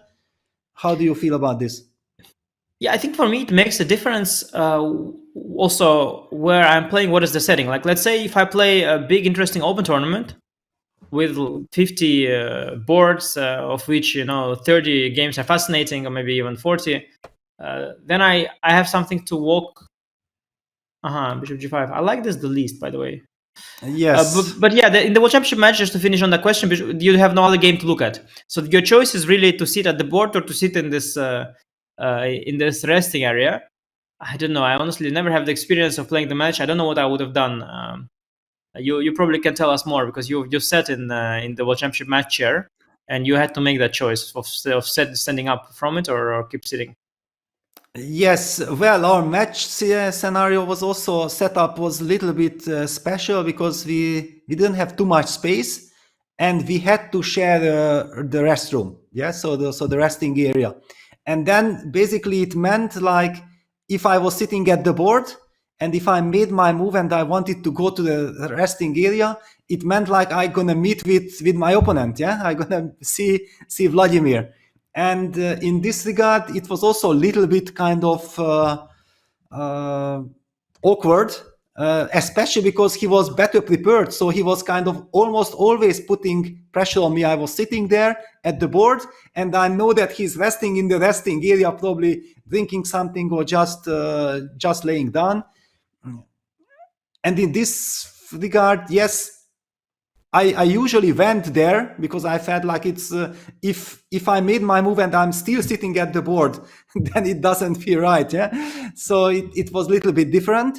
We did see during the match, I think it was very nice that when Gukesh had this tough position in the previous London setup system, and when he kind of felt like he solved the problems, then he was standing up and he was not really walking, but he was just standing a little bit next to the board and from there looking. And whenever I see that, I feel that that's a sign of confidence by the player. Yeah, that he feels like, yes, I was under some pressure, but now I have settled. I'm ready. You're also signaling your opponent that I'm perfectly ready. And coming back to the game, yeah, Bishop G5. Let me also refresh. Yeah, Bishop G5 on the board. I agree with you. I somehow feel that this is the least dangerous, and Team Gukesh should be kind of happy that this is on the board. Yeah, no, I mean, I don't see the point, honestly. Like, if you want to trade the dark squared bishops, okay, no, I think, the reason he didn't go 94 is that he probably didn't like bishop e7. He probably didn't like bishop 7. But even then, bishop d6 would be... Yes. Yeah, I don't understand. Like, if you want to trade dark squared bishops, why not do that in a version with the knight coming to d6? But maybe there is... because I remember the computer did show a small edge after bishop g5, bishop e7, take queen e7. But I don't know what it's based on. So maybe there is some resource here. Maybe knight 4 again, or I don't know what it is. But yeah, you see the bar is a little bit heavy. Not sure yes. why. Don't quite see it, honestly. So basically it means that he sees... wait a second. Is it possible that can we take and go bishop b5? Is that some kind of an idea trying to hit on c6? And 95. Yes. Yeah, though I think nowadays such positions are supposed to be very, very little. Like there's bishop d7, yes. Bishop c6, take, 95, knight f6, take. Like this is some old school dream for white, but I think that this dream is, these days, people are laughing at such things. Knight f6, just take bc. Yeah, I was just posing for bishop take g2. Is there a possibility? But probably not. I can simply even take on h5. Yeah, worst case. Yeah. Yes. Yeah. Exactly. Not to run into any tactics with king take g2, queen g5 check, and then white can play knight g4. But then there is this pin after knight f6 or f5. So yes, all right. This gives us the feeling that okay, Ding has something in mind, but we are not exactly sure yet. And bishop e7 on the board. Yeah, not sure. Again, I'm even that worst case scenario that we saw. I'm not too worried with black, honestly. But maybe there is something even more accurate after bishop e7, queen e7, bishop b5. Might be something more accurate there. Also, question is like if I go just knight f6 and you take and I keep the bishop. There is some vibe from this Anand Topalov last round game, where this bishop on b7 becomes very strong, despite the weak c-pawn. Although he had a better version there than here, but still. I mean, I don't think that these things are a big deal, but maybe black can even avoid them. Maybe black can even avoid them somehow. Yeah, it's a solid position. Yeah, black will always have counterplay. Yeah, then with rook d8, you're gonna put knight on d5, you trade. it's never easy for white to control everything. Yeah, and again, after bishop to b5, maybe there's something like just removing the knight is maybe a little bit too passive. But maybe rook d8 first, queen e2, and yeah, moving the knight feels a little wrong, but it's to be considered too, like knight b4 type move. Feels very wrong, but yeah, okay, probably it's just terrible. But to be considered. Yeah, it feels like you shouldn't be able to do that with the knight on h5. Yeah, if the knight is on f6. At the same time, if I get all my guys back, you have nothing at all to work with. Yeah. Yes. So these are little nuances. I don't. I anyway don't love this, but maybe Ding has a little something to work with. It's one of those moments, when I need John again. John. Stop that, Anish. I think my heart can't take this anymore. You can't tease me like this, man. This is I find actually, Anish, I'm going to throw it back to you with a specific question, because I'm trying to make sense of how the players are attempting to maneuver their pieces to try and squeeze even a tiny advantage out of this middle game, right? So my question, I guess, for both of the players, if this was the press conference, was if you're Ding and if you're Gukesh, does either player really want to keep the queens on the board in this position? Because I know Ding is fighting for a small edge, but it feels like we're maneuvering to basically say, I want you to liquidate in the way that favors me. I want you to liquidate in the way that favors you. Is there a scenario where both players keep the queens on the board and this gets a lot sharper? Yeah, no, you mentioned a good point that this queen stare down is a thematic situation. Nobody is really against the queen trade, but they want it on their own terms. And that they keep the queens on the board is a very likely scenario, but that the game gets very sharp is not too likely, I think. Because I think that without the dark square bishops, there are a lot of life is taken out of the position. And I think white is hoping for a tiny edge that he can try and milk. I don't think we'll see fireworks anymore. I don't think fireworks are in the position, but a small nagging edge for white is a possibility. Well, I mean, we've had a lot of fireworks this match so far, so maybe having a game where we don't anticipate them coming in is almost a novelty at this point, but fair enough. We'll see what the players end up doing. The other side, of course, of that one-way glass is plenty of spectators live on Sentosa Island in Singapore watching this match take place, and it's not the only live chess that you're going to be able to get your hands on if you'd like to go to a live event this very month.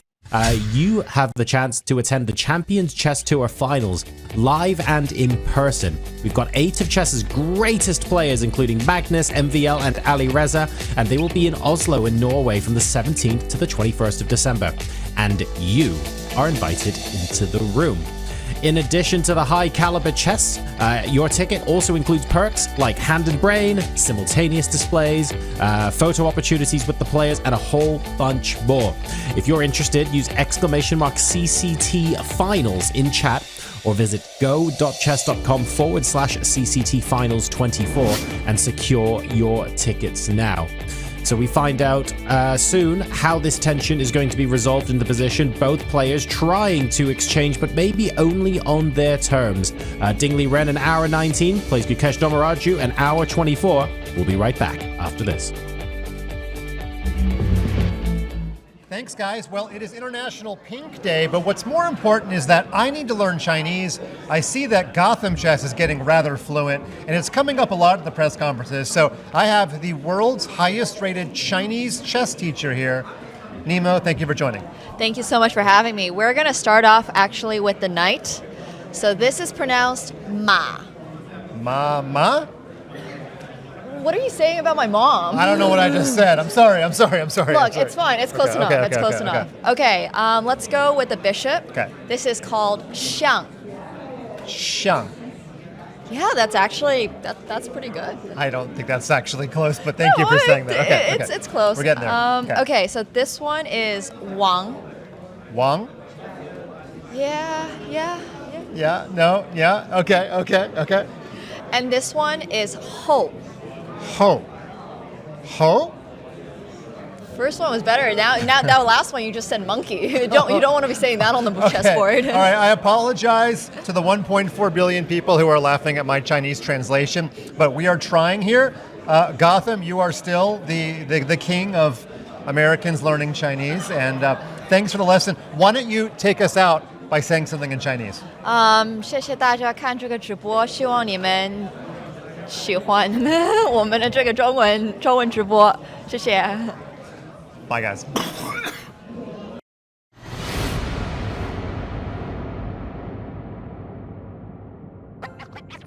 This December, the world's top chess minds clash in the heart of New York City at the FIDE World Rapid and Blitz Championship. Witness world #1 Magnus Carlsen and other stars from across the globe. Rapid and Blitz, chess in its most thrilling form, unpredictable and unforgettable. Fast moves, tactics and blunders, and moments that will keep you on the edge of your seat. Witness the pinnacle of chess excitement. Get your tickets now at worldrapidandblitz.fide.com.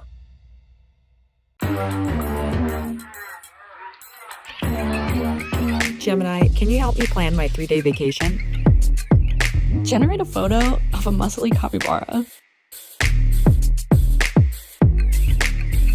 Explain the concept of supply and demand with OpenStax. Hi, Gemini. Quiz me on the rise of industrialization.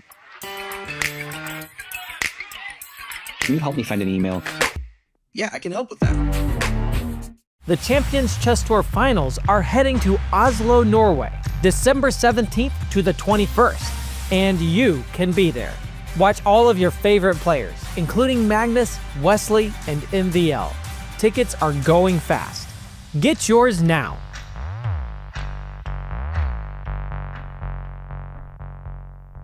Your challenge is to guess the accuracy level. Okay. Yep.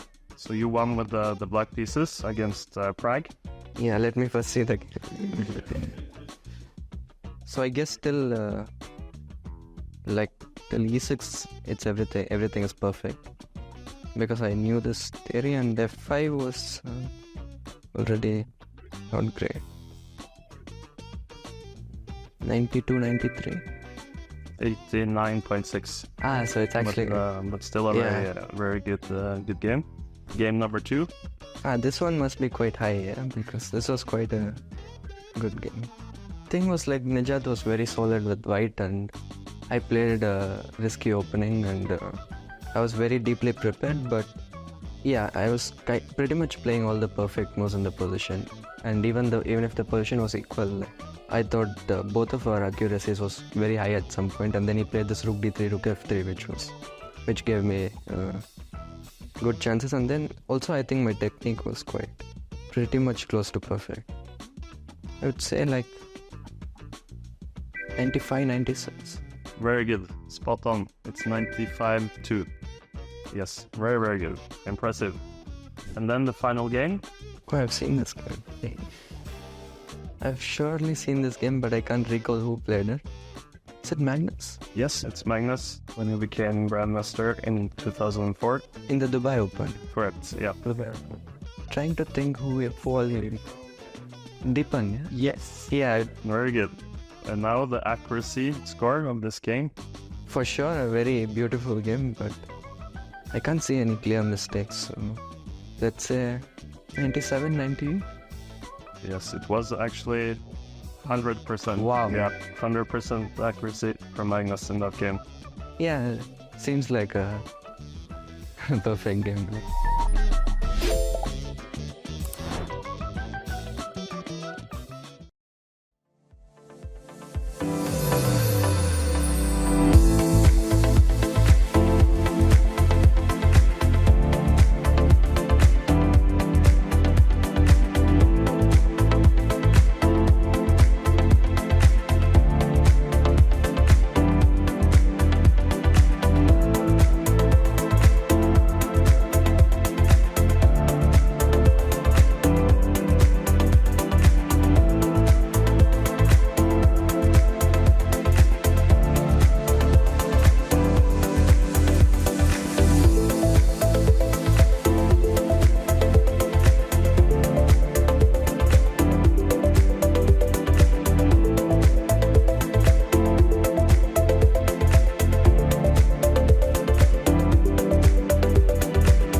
欢迎大家回来. Welcome back, and thank you, Mike and Nemo, for that skit at the... I say skit, that would be a bit harsh. That was quite fun, actually, at the beginning of that break. We are back watching the London system unfold once again. And Peter, we've had knight e4 on the board. Now, I'm looking at this position, completely agreeing with Anish said before we went to break. To me, superficially, this looks like a, you take my queen. No, you take my queen. No, you take my queen. And we're getting to a point now where the number of alternative moves to keep things interesting and to prevent that trade, it's just getting smaller and smaller, but still we keep finding a way. So maybe this will lead to a position with more imbalances in a few moves, but I don't know how many of these are left. Well, and now there is some more tension because after knight e4 already, Gukesh has made up his mind and came back with the knight to f6, offering some more trades. Yeah, it looks like Gukesh is on track to neutralize the pressure. That's the feeling I'm getting. I really like the last couple of moves for Gukesh. This bishop g5, bishop e7, knight e4, knight f6 moves, I think, somewhat favor black in a sense that black wants to neutralize. Yeah, black just wants to shut the game down, equalize completely, and move on to the next game. And Ding is the one who says, no, wait a second. This London became a very nice little pleasant Queen's Gambit.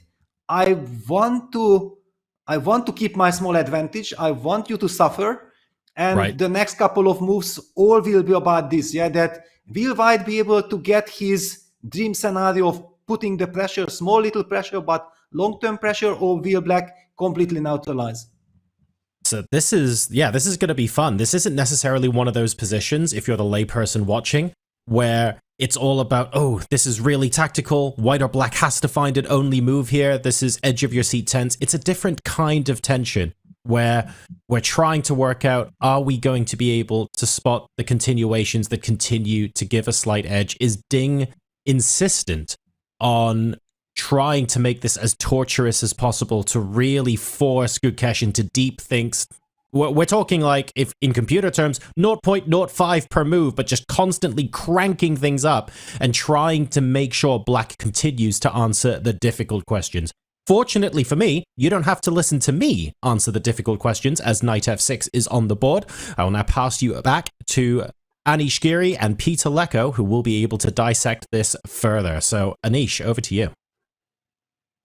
Yeah, I mean, to be honest, I think Ding has played it in the most controlled way possible. You know, he didn't allow a single imbalance, and I think he might continue doing so. And honestly, looking at the match as a whole, I think the match is extremely, extremely exciting right now. I can't say the same about this particular game. And I think the sort of the strategy and the outlook of the things as they seem to me is that Ding is trying to play very controlled chess with white and is bracing for impact with black. And so far that bracing for impact works pretty well. And this controlled with white strategy went slightly astray in the previous game in the English, where Gukesh was able to imbalance the position and Ding has almost lost at some point. That's at least how he felt about the game. I think he was more worried than anything. And I think that Ding is now, has become even more solid with white than ever before. That's my feeling. Like, the way he treats the position is extremely, extremely tight. He doesn't try to do any imbalance. And I think that, to me, it seems that in general, the match is most likely to be decided in one of the games where Gukesh is going to play with the white pieces, because Ding is just controlling the game extremely, extremely much. And now I think he has a lot of different options, but I think all of them are just leading to trades. I think it's one trade or the other. I don't see what else, to be honest. Yeah, well, let me ask you this question. Yeah, that, for example, if we trade everything, because I think this is now a question on everybody's minds, that how much white can actually hope for if we trade also the queens, the famous queen trade happens.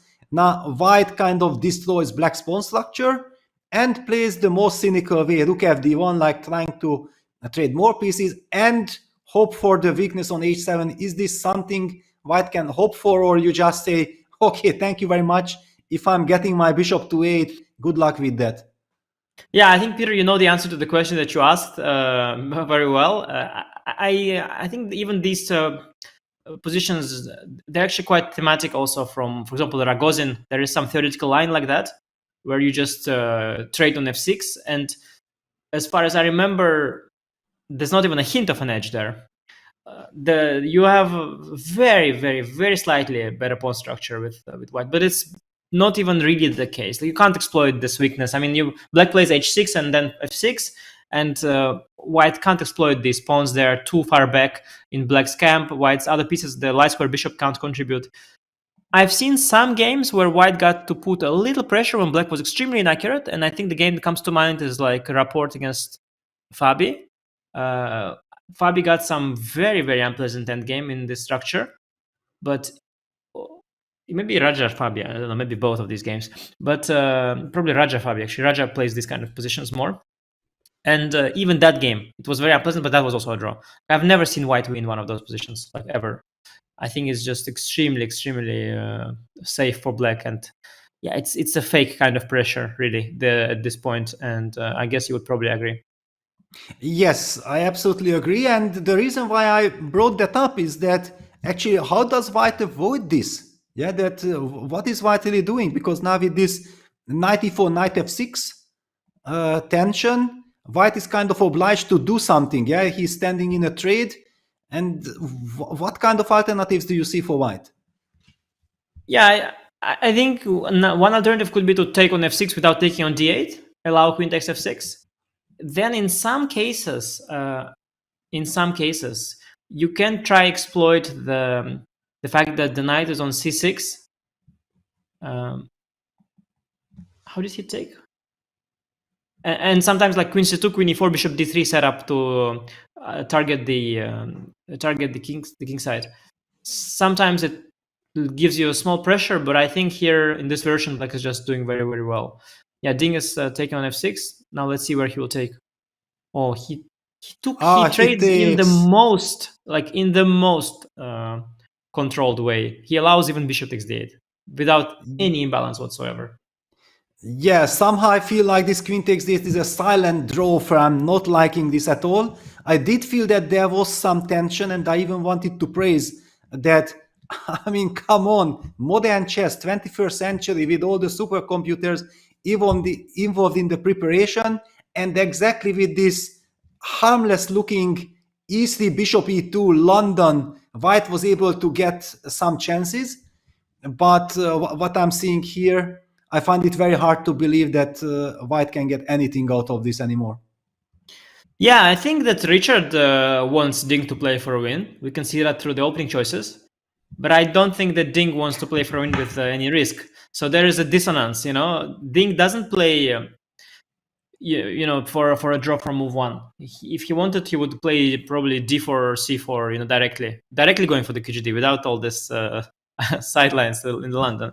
I think Richard is doing his job and his team, and they're looking at ways to generate play with white, and they succeed. They succeed time and again.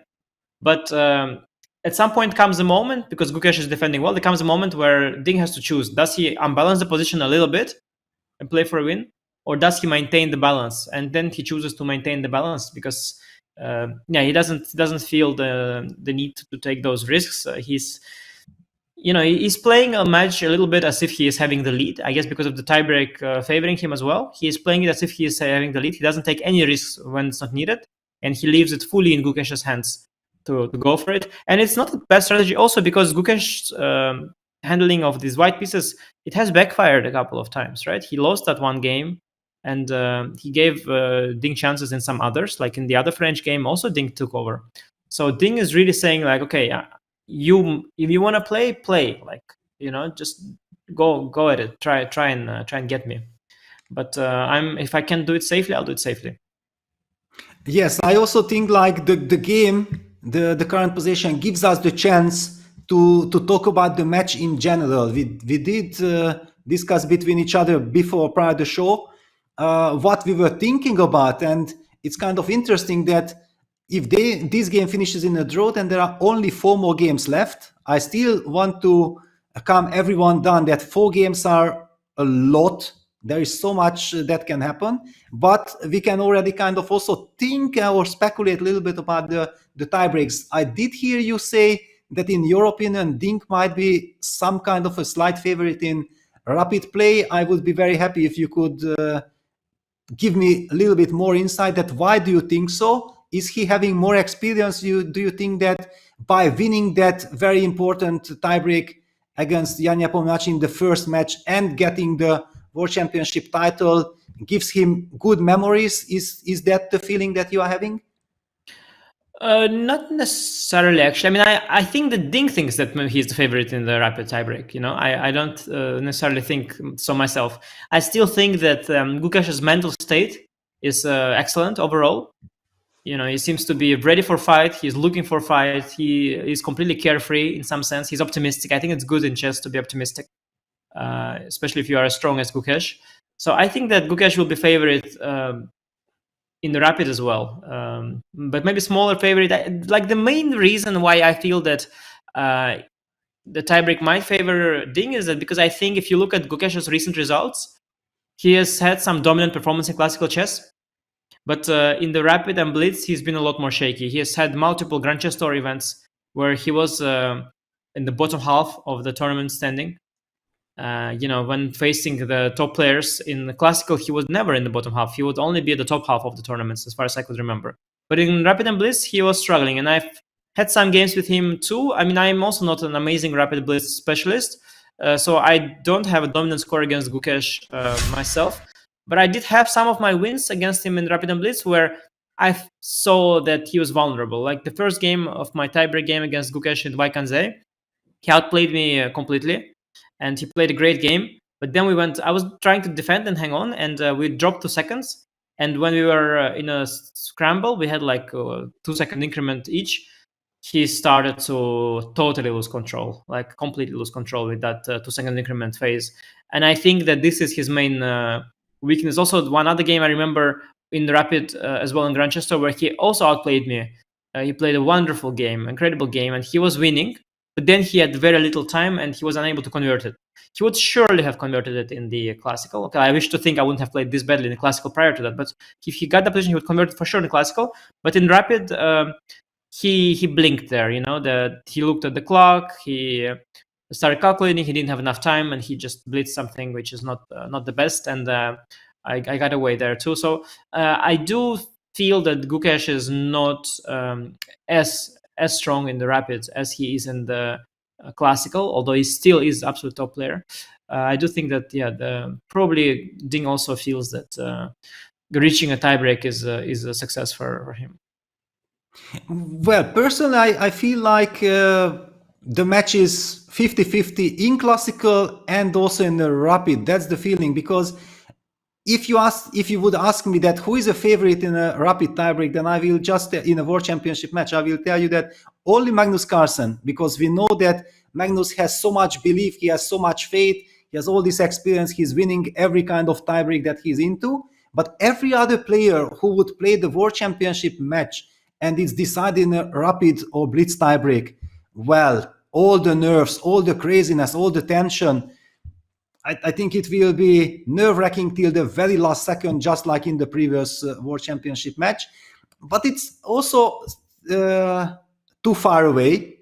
I would like to speculate a little bit about this, that you also mentioned, and we touched upon this topic, that Gukesh has played very aggressively in the first game with e4. That French backfired when he challenged Ding to the maximum, but actually opening-wise, it was a very sharp opening. He even got a promising position at some point. And ever since then, he only tested French and played e4 with the exchange French, which was kind of a total surprise for us, for Judith.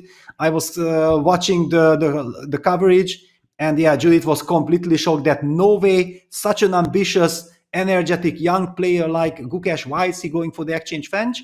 And ever since, we haven't seen him going for 1e4. Do you feel like, is there a scenario where he might return to 1e4? Or because the match is coming towards the end, it's already too risky of a strategy to try to challenge the French right now? Yeah, I think that's the key question for Team Gukesh. First of all, in general, as we have 4 games, as you mentioned, I do think basically, like, if people like want to buy tickets for the match, for example, I don't know if they even sell them, but like if you want to choose which days to go to the match, definitely go to the ones where Gukesh has the white pieces. Those are the days where the likelihood of a huge fight are much higher, because Ding will try to steer the game to controlled waters in his next white games too. Clearly, like it's clear that it's already too late for Ding to take risks with white. Gukesh, however, definitely wants to try with white. That's for sure. I think last game has showed him that it's not so simple.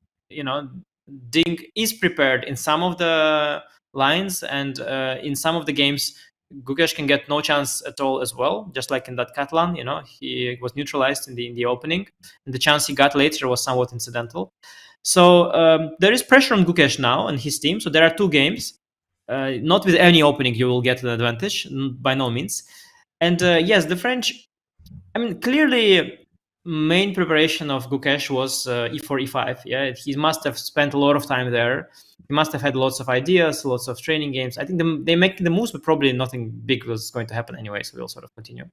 But he didn't really expect the French, and he had one idea which backfired. And then for the next white game, he thought, okay, the French was surprised, so let me go for e4, and he will probably play e5.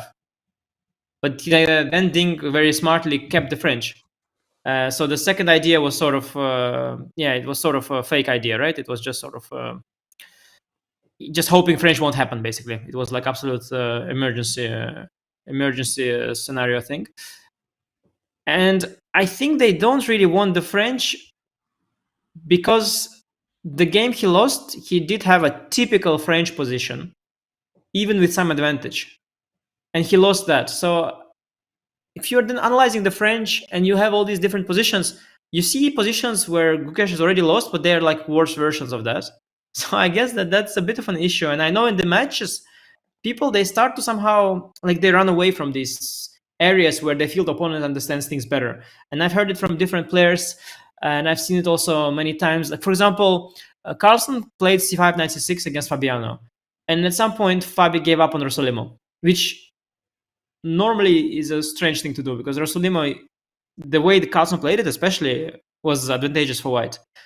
But Fabi just started running away from it because somehow he got outplayed twice. And I heard about that, and I've seen that happen many times. Suddenly players are afraid of something. Topalov playing, Vichy suddenly gets afraid of the Catalan. For some reason, like Vichy playing Topalov suddenly wants to keep going into some endgame, which is slightly worse. Like, they start making these choices which are objectively strange, but they sort of feel that like it's in that match, like they want to go for positions that suit them and don't suit their opponent. So I think they just may be afraid that the French really suits Ding more, even though theoretically speaking, like in a vacuum, this is the most promising area to explore. So I don't know if they'll go back to the French or not. It depends also a little bit on how desperate they are and if they have ideas in other areas of the of theory. It's hard to say. Like, I wouldn't be able to bet on it so safely. Yes, well, thank you for all your insights. Now we should also come back to the game position. Everything that we talked about before happened. Yeah, the queens are traded off. Yeah, just maybe to go step by step. We kind of expected this. Queen takes d8. Yeah, Gukesh captured back with the rook. Bishop takes f6. G takes f6. We already highlighted that we are absolutely not afraid with black to go for this structure because it's a very healthy structure. Nothing to really worry about. Rook fd1, bishop d7. The bishop is transferred to e8 so that there is connection between the rooks. Rook ac1, bishop e8, and now the body language. At some point during the game, I was highlighting that I very much like, I think it was before knight e4 or before bishop g5. Yeah, I think before bishop g5. There with all the tension after knight h5. Yeah, this position looked really promising for white, that maybe there is a chance to grab the initiative. But now the body language of Ding signals to me like he does not believe really that he knows that he's safe, nothing can happen to him, but he isn't really playing with intention to. Okay, he opted for rook takes d8. What does it tell us? I still don't believe that he believes that he really got something. No, absolutely not. I think that in that there's simply a variation in the Ragozin, and both players know. I think I had the game myself with Ding in Shamkir in last round.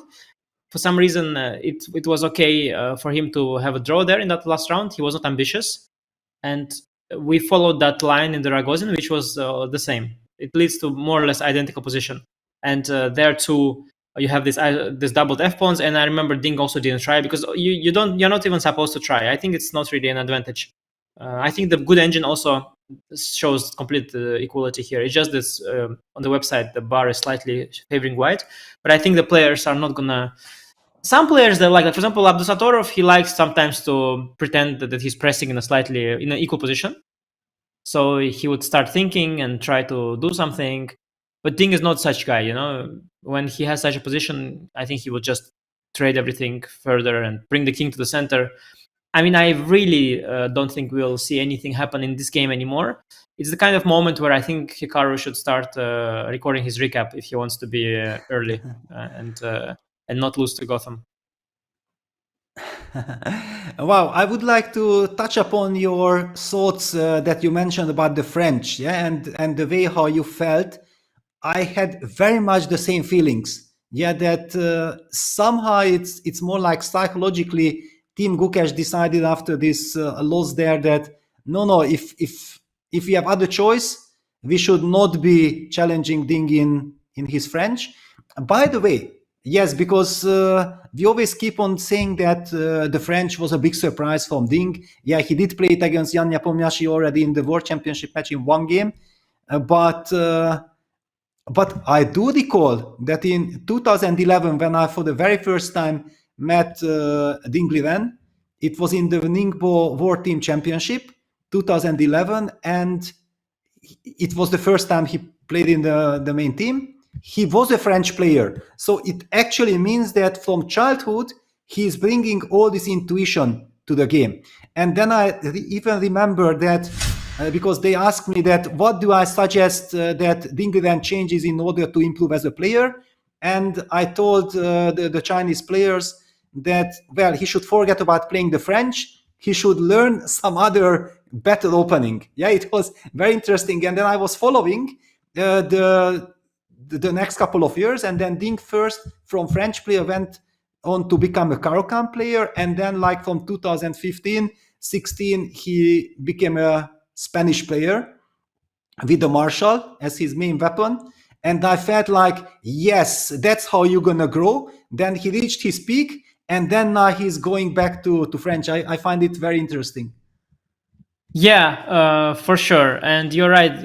I also remember the same evolution in his opening. So it was kind of funny. Also, it was so like sometimes Ding is so methodical, the way he switched. There was like a day when he said, "Okay, French. Now we go Caro-Kann," and it was like boom, switch. From that day, there was no more French ever, until now basically. And there was Caro-Kann every game. Then he's like, "Okay, no, better is e5." Boom. From that day on, it was only e4, e5. There was no more French or Caro-Kann. He would never bring back, because some other people, they would sort of switch and then bring sometimes back in something else for surprise value. And but he was like very clear about it. And even before the Marshall, in fact, he first played the Zaitsev. He once tried the Berlin, lost the endgame to VE, didn't play it again for many years. Went finally on Marshall is where he settled down. Yeah, Marshall was his final like end of evolution of Ding's openings. Until now, when he started again with the French. I think the theory has changed a lot since the moment he played the French. And when he was asked at the press conference on the previous match, they asked him, you played the French as a child, so you're not a child, as a young player. So you're back now to French. And Ding said at the press conference, said that it is a very different French now than it was back then. Yes. So it is true. The kind of variations, the computer, by the way, struggled so much. I think you were one of the beneficiaries of these things. You were winning a lot of these positions because you understood them, and computer kept sending your opponents on the wrong track. And you were sitting on these dark squares, winning all your games very nicely, and they kept going there, not understanding that it's not fine for black. Computer would say it's fine for black, sometimes even better. But you would just see so what are you better? You have bishop, I have knight on d4. What are you talking about? And you would just win the game after game in these Frenches. Well, I think it's no longer so easy because computer now shows that these ones that you are winning, they're better for white. You should avoid them. You should play more dynamic. You should sometimes break free with f6. Sometimes there are lines, these ones, crazy ones where you take the pawn on b2, poison pawn type lines. So computers become much better, and the French is no longer the same French as back then. But yeah, the fact that Ding is familiar with typical ideas, the fact that he's played it in his youth, it contributes to him having a better understanding of it than possibly better understanding of it than Gukesh. Perhaps this is what the team of Gukesh feels, and they also don't want to be the slave of, they don't want to be the slave of the engine, because let's say the engine says that the best chance for advantage is in the French, rather than in the Nimzo or the Catalan, but they don't want to feel like they're slaves to the engine. Yeah, like they think like, okay, this is for the engine. But for Gukesh against Ding, better to maybe not enter this French. So I don't know. We'll see, because they also have to come up with ideas. So maybe at some point they'll be like, well, let's try the French again. Hard to say. I'm really curious what the approach will be with only 2 white games left. Also, how much risk are they willing to take? Exactly. Yeah, there are so many intrigues, and that's why we love all these World Championship matches. Because yes, for example, now at this moment, we are not that happy about this exact position. There is not so much life in it. We do see the Eval bar saying that, okay, there is something very tiny, but somehow intuitively we both feel that it can't really be that the players are really believing that white has any chances in the game. Now, if we talk about this position, one question to you, is that, do you think like king f8, king e7, which would be automatic with the pawn on g7, having now this so-called slight weakness on h7, is there some argument why you would feel like you don't rush with the king to the center, or anyway the same rules apply? Yeah, no, as you mentioned, that it's the both players don't think that much is happening. I mean, the reason I don't find the position that spectacular to talk about is because I think that Ding is not intending to play it ambitiously. Because if he was, like, if you really want, you can generate play here. I don't think you can generate a big or serious advantage, but you can, of course, invent stuff. And I've seen players like, I mean, again, I mentioned Nodirek, but I also think someone like FIDE comes to mind, because I've seen him try, like, maybe someone like Parham. You could have players who would position very ambitiously.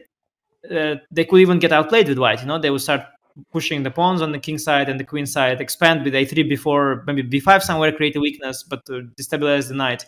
They could go g4, h4, maybe f4, create other weaknesses. So they could even overpush it or push it. And I mean, you can definitely generate play here still, but I don't think Ding wants it. As for the king, as you mentioned, I think that indeed, what I've seen a lot of players do in these structures is they go like king g7, f5, and then king f6, and the king is sort of staying on f6.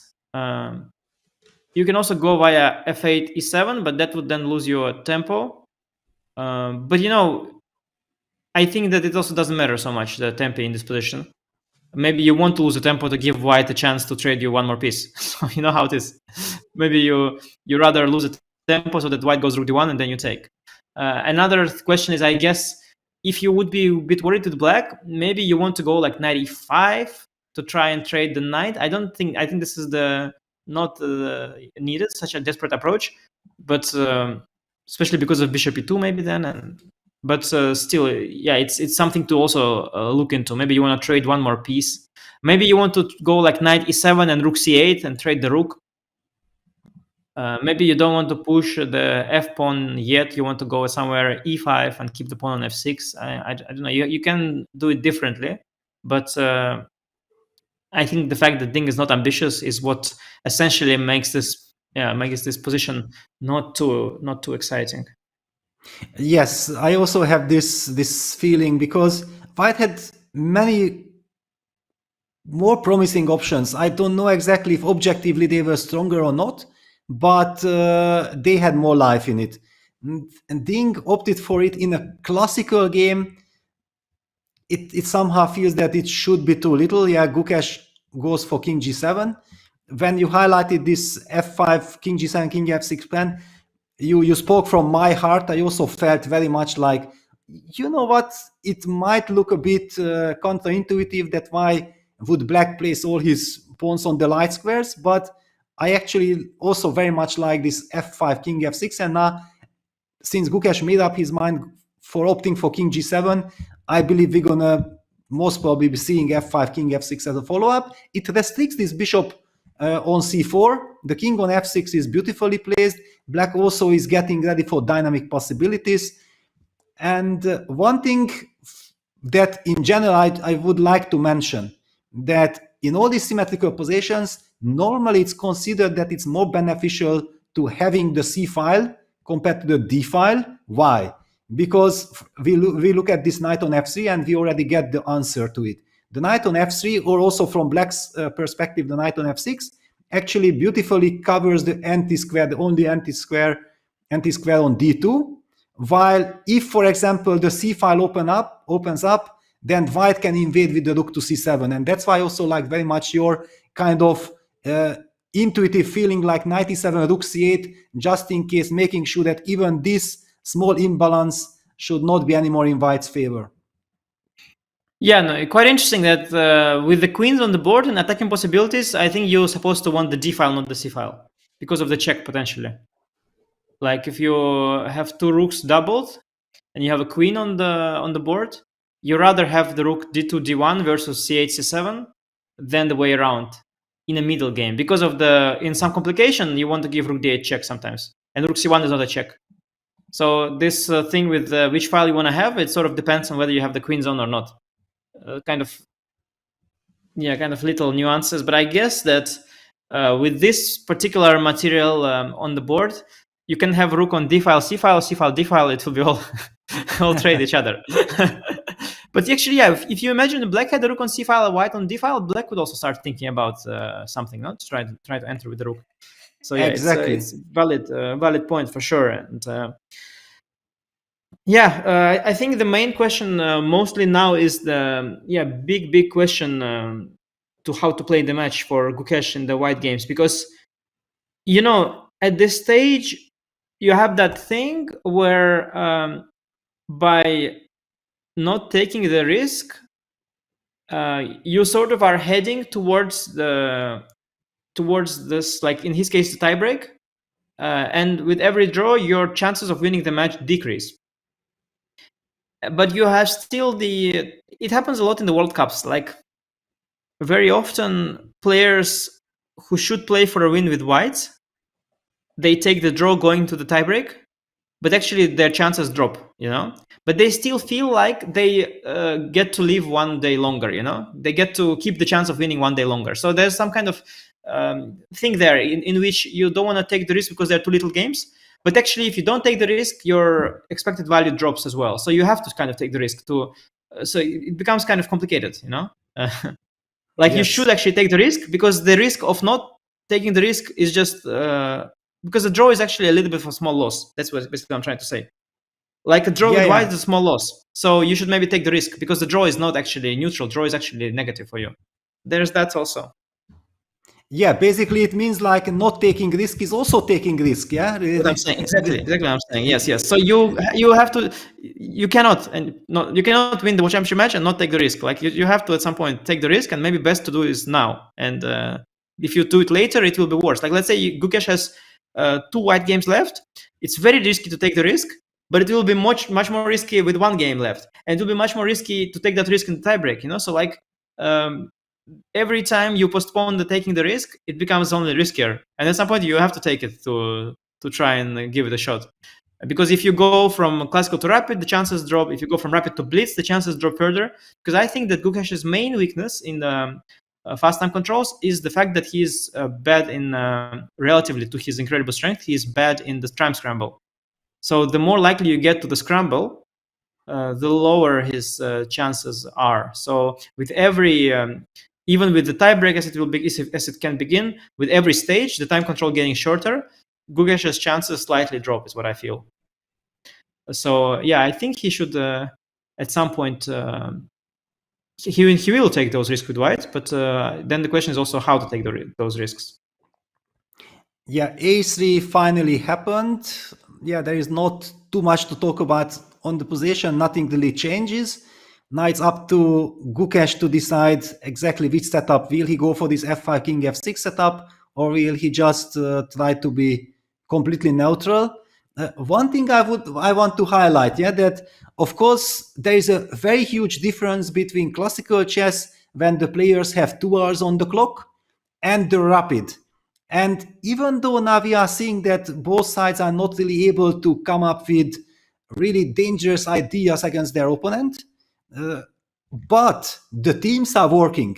And my big feeling is that are there ideas in their petto, that they are keeping in their bag, that they really think like, okay, we have like at least 2-3 interesting ideas for the faster time control, but we don't want to use them now in the classical, because in classical it's easier to neutralize.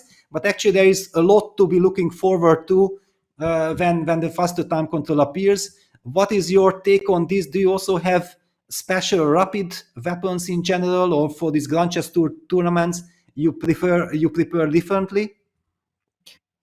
Yeah, I think there are two things usually that happen with the rapid and classical. So there are two differences. One is that you have less time on the clock. That's the obvious one, yeah. But I think the even bigger difference, and the one that many people don't really consider, is that classical is played 1 game a day, and rapid is usually played, let's say, 4 games a day. And the way that impacts preparation is enormous.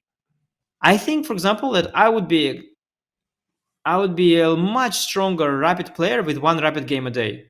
I think I would be just a lot better, because I could then keep my preparation. I would prepare for that 1 game, and then put even more pressure on my opponents, because they would have less time to respond to my preparation. But the problem with the rapid, or the problem for me, is that there are 4 games, and of course I can't prepare for the 4 games as well as I would for 1. And this is one reason why Carlsen likes the rapid also. He's good in all-time controls, but he of course wants to minimize the impact of prep. And the more games a day you play, the less the prep. So when you have 9 games of Blitz, for example, nobody is preparing for a single game at all. Nobody will. You play nine people in the Grand Chess Tour, of which 1 is Carlsen. No one is preparing against Carlsen at all. Like, it makes no sense. You prepare for Carlsen, okay, it's one of the 9 games. Even if you win it, like, imagine. It barely makes an impact. So that's why Carlsen is so extremely good in those Blitz events also, because he just doesn't have to face targeted prep at all. Nobody's prepared for him. So that creates an extra dimension. But in the World Championship match, this is somewhat taken out of equation, because you have a lot of seconds, you have a lot of prep, and you have only 1 opponent. So you will be kind of well prepared for the rapids too. So yeah, it's indeed makes the importance of prep again more in the rapids. And in terms of like really rapid based ideas or classical ideas now, so what happens in reality is that rapid ideas are usually those where you don't need to memorize move by move much, because you can't repeat it before the game, right? Because you have many games. So that's kind of the thing. So rapid ideas are usually a little more abstract and a little less move by move. But in the World Championship match, maybe you could still have a move by move idea for rapid and just spend a lot of time before the tiebreak rehearsing it. So that's also possible. Quite complicated. Also, I'm really curious, like, you're also a player who likes to prepare. I'm really curious to see if you show me, let's say, what kind of opening idea you think is good for rapid that you think is not good for classical. I find that quite vague. Like, it's very subjective, I think, as well. Yes, I think that often, and we see king e1, king f6 on the board. Black has succeeded with his plan that he has set up with king g7, f6, f5, king f6. Ding has opted for king e1. Now I'm really curious that how will white continue? Will he push b4? Will he just put the bishop back to e2? I would kind of even be tempted to ask that maybe rook d1, but then black can actually sidestep with rook c8, keeping some dynamic, just psychologically. I think this is the reason why Ding would prefer to remove the rooks from the board. That's the feeling I'm getting from his king e1 move. But because of the potential rook c8 move, he might not do it. Then bishop e2 would be the most professional move. What is your believe. Yeah, no, I mean, I think that exactly Ding is even thinking like, what is the most precise way to make a draw here with white? Because yeah, he probably doesn't want to go rook d1 because of rook c8, and yeah, he's wondering what if Gukesh will go like e5, 97, bishop c6, you know, like can Black try to build a bit more active king, a bit more space? Like, I think he's only concerned about that. I don't think he's even thinking to put pressure here. He's a very classy player. Yeah, there's very little can go wrong. Bishop e2, g3, knight away. Like, yeah, I guess he'll play it in this trend and hope that some repetition will occur. He also has a very good hand. If you remember the previous game when they both reached similar equality, it was dead equality, but Ding sort of by hand got a small edge there, which was symbolic. But still, like, what I mean is that if they start shuffling, I think that Ding is not gonna be out shuffled. You know, I think he's shuffling very well. But basically, yeah, at the same time, it probably will just lead to a draw. Yes, one idea that came to my mind is that potentially bishop e2, and if white has the time to activate the rook to transferring it to h4, trying to target the h-pawn. Is that an idea that comes to mind, or you think that it anyway will not give anything? Black should be just happy. Yeah, I don't think it occurs to Ding at all such an active idea, especially because I guess, you know, if I just go king g7, the rook on h4 probably serves no other purpose, and most likely you just sort of go back, yeah, because I guess the rook on h4 is otherwise, yeah, it's sort of, yeah, it's not contributing. Yeah, maybe Black will take the c file then, and you have to go back as well. So I guess, yeah, the very little, it's unlikely that you can exploit the h pawn. And again, I just think that Ding is just looking for a solid setup here.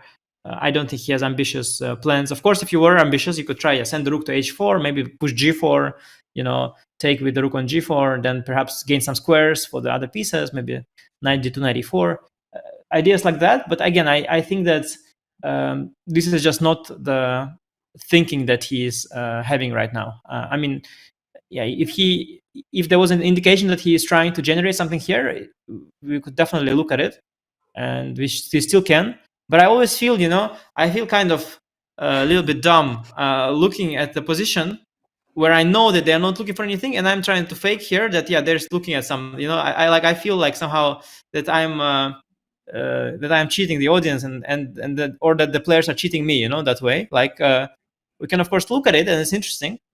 And if we play like 10 blitz games ambitiously, we'll have a couple of results here. Maybe one time, you know, Black gets outplayed, one time White overpushes. But I think that they're just yeah, Ding is not looking for. They're both not looking for ways to. If they were looking for ways to make something fun out of this game, they had much more opportunities before. You know, now's not the moment. So I doubt bishop e2 definitely a normal in the move, the one that he played, very logical. I don't know if rook c4 will come. We'll see. Also, it's Gukesh's choice now, so maybe knight e7 is possible, because rook c7 I have bishop c6. At least also rook d7 in the worst case. And yeah, knight e5 is probably not the most well-timed move. But yeah, knight e7, knight e5 probably also not bad. Yeah. I just wanted to highlight, yeah, that knight e5 gives white some hope. Yeah, for example, also taking and then bishop f3, activating the bishop. This knight e5 and then opening up the c file, abandoning it so easily. It's not what Black wants. Your suggestion, knight e7, that's a much more controlled approach. Yeah, then you're kind of luring, inviting the rook to c7 when maybe you want to trap it, or if you want, you can just neutralize it also with the rook d7 move. Yeah, many ways for Black to keep things calm. John, you know, I'm not being too enthusiastic, but you're always the not the devil, but like the angel's advocate. You know, you always see hope, always see the light. So, do you still feel hope that something will happen in this game, or have you also given up on this game already? Anish, you have to stop doing this. I'm like taking notes and it'll be like a love letter by the end of this broadcast. It's going to be amazing, the quotes that I'm gathering. I completely agree with you. I'm not being overly optimistic anymore about the position, although it is still one of those things where if white tries for any sort of small advantage, you at least need to know what the idea is and be able to counter it. If you put me into this position, I'm pretty sure I'll find plenty of ways to lose in 10 or 15 moves, which actually begs the question, why can't we have a segment here where when the players go into a deep think, we automatically load the position from one move prior to the live position, and then we have the two commentators play a whole bunch of 3-minute against each other? I'm liking this idea. I think it might have legs. We're going to be pondering that during the break, possibly the last break, actually, if they end up drawing. But before we go there, don't forget, you're watching live on Chess24, and you can subscribe to the channel on Twitch to unlock brand new emotes for every event and exclusive break time content during every single show. Your subs genuinely make events like this possible, so a huge thank you to everybody who is watching around the world today. We really appreciate it, regardless of where you are and what time it is for you. Thank you very much for tuning in. Use !subscribe in chat now to go ahead and level up. So we're going to be quick about this, and I reckon we're probably also going to keep the board on show as well as we head to what might be our last break if this is heading to a draw. See you in a few minutes.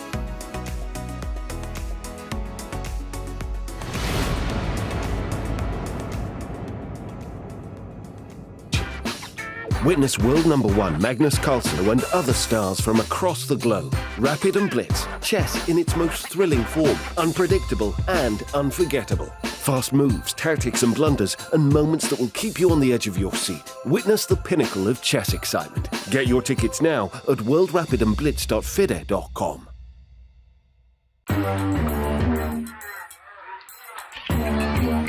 Gemini, can you help me plan my 3-day vacation? Generate a photo of a muscly capybara. Explain the concept of supply and demand with OpenStax. Hi, Gemini. Quiz me on the rise of industrialization. Can you help me find an email? Yeah, I can help with that. As of right now, we're filming, and we're not stopping until we get the official meal of Singapore, which is chili crab. Chili crab chess. Let's do it. Let's On go. a mission. Here Do we it. go.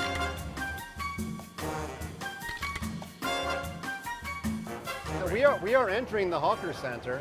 Yeah. Is that chili crab? No. No, that's. Hi, do you know where we can get chili crab? Oh, sorry. Awesome. Yeah. Oh, perfect. Thank you. All right, somewhere out here. Here we go. I think my boy found something. Is that where the chili crab is? They're the best. $100. Oh, you want the big one? Big one. How big? There. We're getting we want diamond. We're getting the diamond member. 100 Yeah. diamond member. Yes. We're in Singapore for the 2024 World Chess Championship. We're going to play a game of chess in our heads, but some rules need to be established. More than one illegal move, you lose. If you would like a napkin, you have to let 15 seconds go off your clock. Now, a couple other rules. If you get my phone dirty, it's a 10-second penalty. If you spill spicy chili crab sauce on your shirt, it's a 10-second time runoff. If you spill it on your opponent's shirt, it's a 1-minute runoff. You're already eating. That means you're hungry. That's cool. We have to decide color. How you be white? Your move. Okay. You got it. You got to. E4. All right. I think we just got to get in there. I'm going to play C5. I have never done gloves before. I've eaten crab a million times.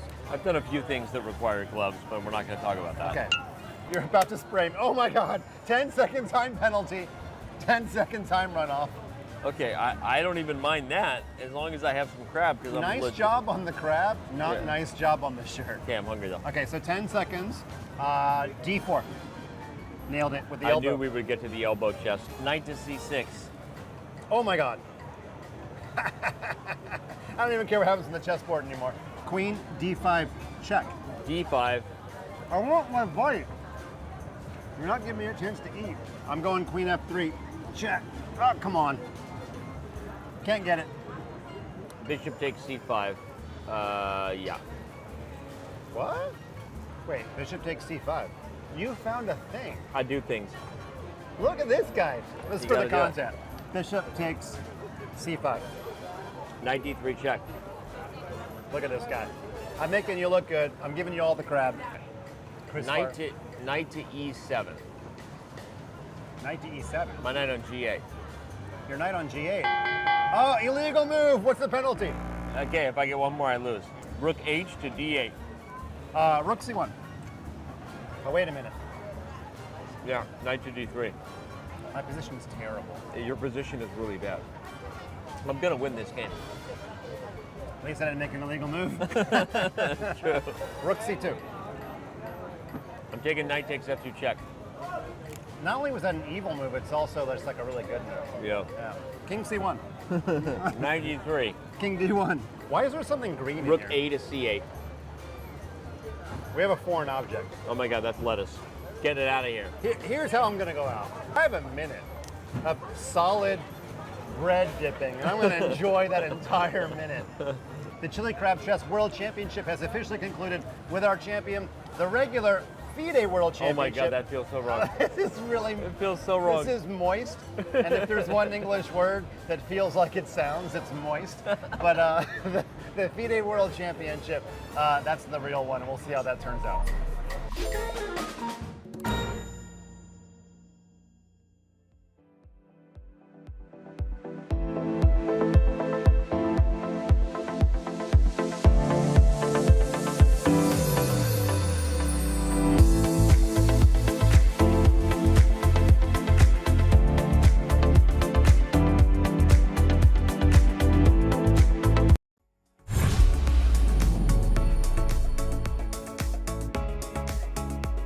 Tell you what, there are some imbalances in this position because I was watching that and the only thing I can think of right now is lunch. My mind has gone completely off of chess. I cannot wait to be in the middle of a hawker center ordering lunch right now. So jealous of those guys.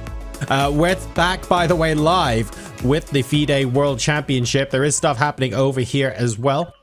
Plenty of time to think, but at the same time, there's also less to think about, perhaps, than in some positions in previous rounds. So, Bishop E2 on the board, settling in for a multi-minute think now. As you can see, Ding Liren's chair is empty. Is there a way for Gukesh to squeeze something out of this? Is it purely a think to talk about? How can I safely navigate my way to a draw?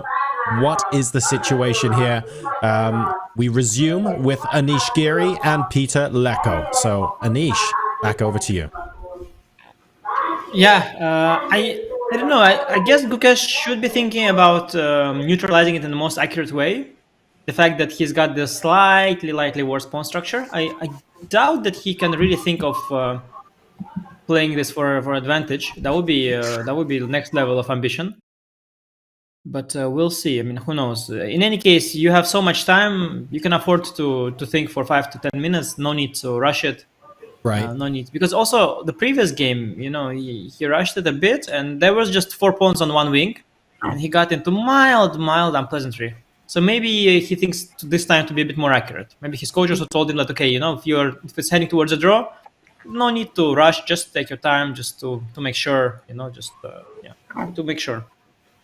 I'm going to move away from the playing position just for a moment, Peter, because I think today's game... So this is me. I'm not going to do any analysis on the chess, but I'll do some analysis on the chess commentators. And today, I think, marks the first time where our commentators have spoken about tie breaks and rapid for more than about 30 seconds. Are we finally reaching that point in the World Championship where actually... this is now a completely valid conversation to be having because the players are beginning to genuinely think about how to strategize going into the tiebreaks? Well, in general, I'm not such a big fan that while there is a lot of action ahead of us to speculate about possible tiebreaks, I just felt like since the game is rather slow and there is not so much to talk about, instead of repeating 20 times that there is nothing here in this position, then it might be for our viewers much more intriguing to hear our kind of thoughts that how do we speculate, what do we think about potential tiebreaks.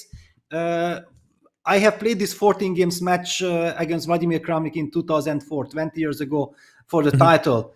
I know what it means. However, the situation back then was different because the champion had draw odds, which meant that the challenger had to win in order to become the new world champion. Yes. And I was leading towards the end of the match, and then I felt very much that each and every game is another very big challenge. Yeah, Kramnik with his arsenal, his army of weapons. Yeah, he had brilliant preparation. I was always on the defensive side. Back then, computers were not yet so strong in order to help you neutralize the opponent's pressure, like today. Now, but back then, Kramnik, with his experience of having already played like for 7-8 years on the absolute highest level, being one of the best players in the world, having had that match experience already against Garry Kasparov, where actually Garry couldn't win a single game against Kramnik and lost that match without a chance in London. So there was a lot of pressure on me. And then I actually felt like it would have been so much easier to keep the lead in the match if it would have been only 12 games. Yeah, but with 14 games, with everyday pressure, and Kramnik was coming after me, he had all these tons of preparation. I was never feeling secure. Finally helped him. I believe that he managed to play a fantastic 14th game, win that game in the very last minute, and tie the match and keep the crown. So 14 games. It might be that, the next couple of games will be quiet, and all of a sudden we're going to have 2 last fantastic games because the players say, no, I want to avoid tiebreak at all costs, or at least I want to try, and they will play more aggressive ideas. Right now, the previous game, and this is another story about matches, it's all about psychology. Ding has understood that if that Catalan is the maximum pressure that right now Team Gukesh is able to pose on me, then I'm not under any pressure with the white pieces that I need to take risk or whatever. I'm feeling comfortable. If, for example, this game ends in a draw and in the next game Gukesh will be able to pose serious problems, will put Ding on his ropes, no matter if the game ends in a draw or not, then Team Ding will be also much more aggressive in his next white game. Oh, okay. So plenty of psychology still to consider, and everything could still go down to the line. Now, Anish, I'm going to leave you with maybe a thoughtful question to expand upon what Peter just said while I let you guys get back to the position.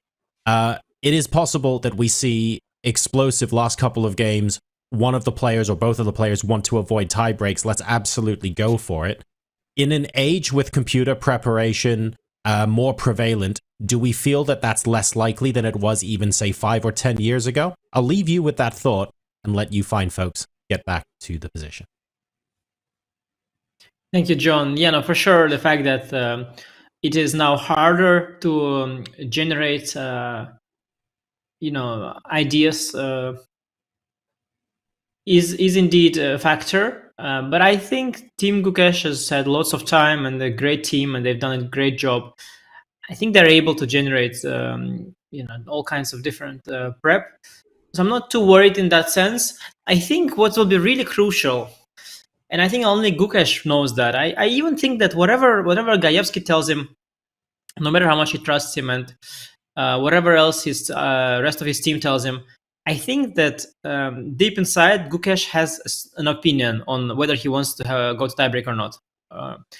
And I'm sure even if Gajewski is trying to tell him that one thing or the other, that we should avoid it or we should go for it, I think the right mindset is always to say that it's okay. Because to try and avoid tiebreak is a very, very bad thought. Because what if you end up in the tiebreak, then you feel that, oh no, the tiebreak that I was feeling. So they always tell you that, and you always tell yourself the tiebreak is fine, tiebreak is fine. But I remember this match, Vichy against Topalov. And the incredible last game where Topalov was white, the sort of insanity that he's gone for at some point, the kind of risk that he took there. And that was because even though, he said that the tiebreak is fine, even though the seconds were saying, like, everybody was sort of saying the tiebreak is okay, but inside he felt that he doesn't want the tiebreak. And he felt it so strongly that he just we went for it in a position where it was absolute insanity. I mean, one of the most remarkable game in World Championship matches. He's played a great match, the entire match, and then in that last game, the risk he took was so incredibly huge, and it backfired so obviously also that it was a remarkable case of psychology.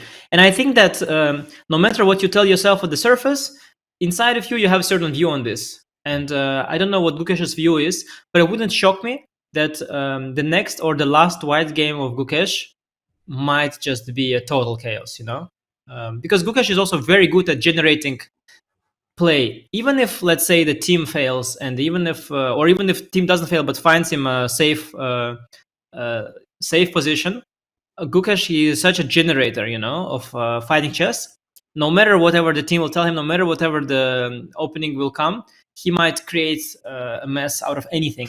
And we could see an explosive game indeed in the classical portion. But if Gukesh truly feels that tiebreak is fine, then he will judge it by the situation, and we could end up there, because with only 4 games to go out of 14, I think it is reasonable to think about these thoughts already, especially because not only 4, but we basically have 2 white games for Gukesh, because at this point Gukesh sees that, okay, his black games, if he wants, he can draw them at will almost. Yeah, there's like so little pressure that he's just not worried at all. So he could really leave it up to. It's basically he sees the match as 2 white games. In fact, I believe. So yeah, we'll see. It's a very interesting situation. I think talking about tiebreak is not at all a strange thing at this point. Yeah, I absolutely get it, and very nicely highlighted that this Topalov-Anand match, that was kind of very, very strange, because it was a very tough match, very even match, and all of a sudden the fear of Topalov facing Vishy in a rapid tiebreak, that caused him to collapse completely and throw away the match. Clearly, of course, we know Vishy was the absolute beast and best in the world when it came to rapid chess at that point. So it was understandable that Topalov was terrified. But still, having seen what happened, any kind of tiebreak would have been better than that. Yeah, so also what happened with Ding, in the previous match with White, he was really trying. It was obvious that against Nyepo, he felt like Jan is known to be a very fast player, very dangerous player. He likes to press his opponents on the clock, put pressure on them. So he might have wanted to avoid, and he was way too aggressive in that last 14th game. He should have lost that game. Then we would have a completely different chess history by Jan Nepomniachtchi being the world champion. Yeah, so I think that scare still sits on Ding's mind, and that's why he's also prefers more cautious play. By the way, talking about the game, after 97, GC rook c8, rook takes c8, G3 signaled to me that, Ding just wants to trade rooks, obviously. And honestly, I think the rest is just a formality. Yeah. No, I think we are in it already. I mean, in that phase for a long time, the formality phase. So indeed, they are very accurately trading all the pieces. Both of them don't want to take any risk here, which is understandable, because Black is objectively decided that should be a tiny bit careful, and White is decided that wants to be careful. So you end up just both being very, very careful. And I was curious, Peter, you mentioned that the course of chess history could have been different if Jan has won that position.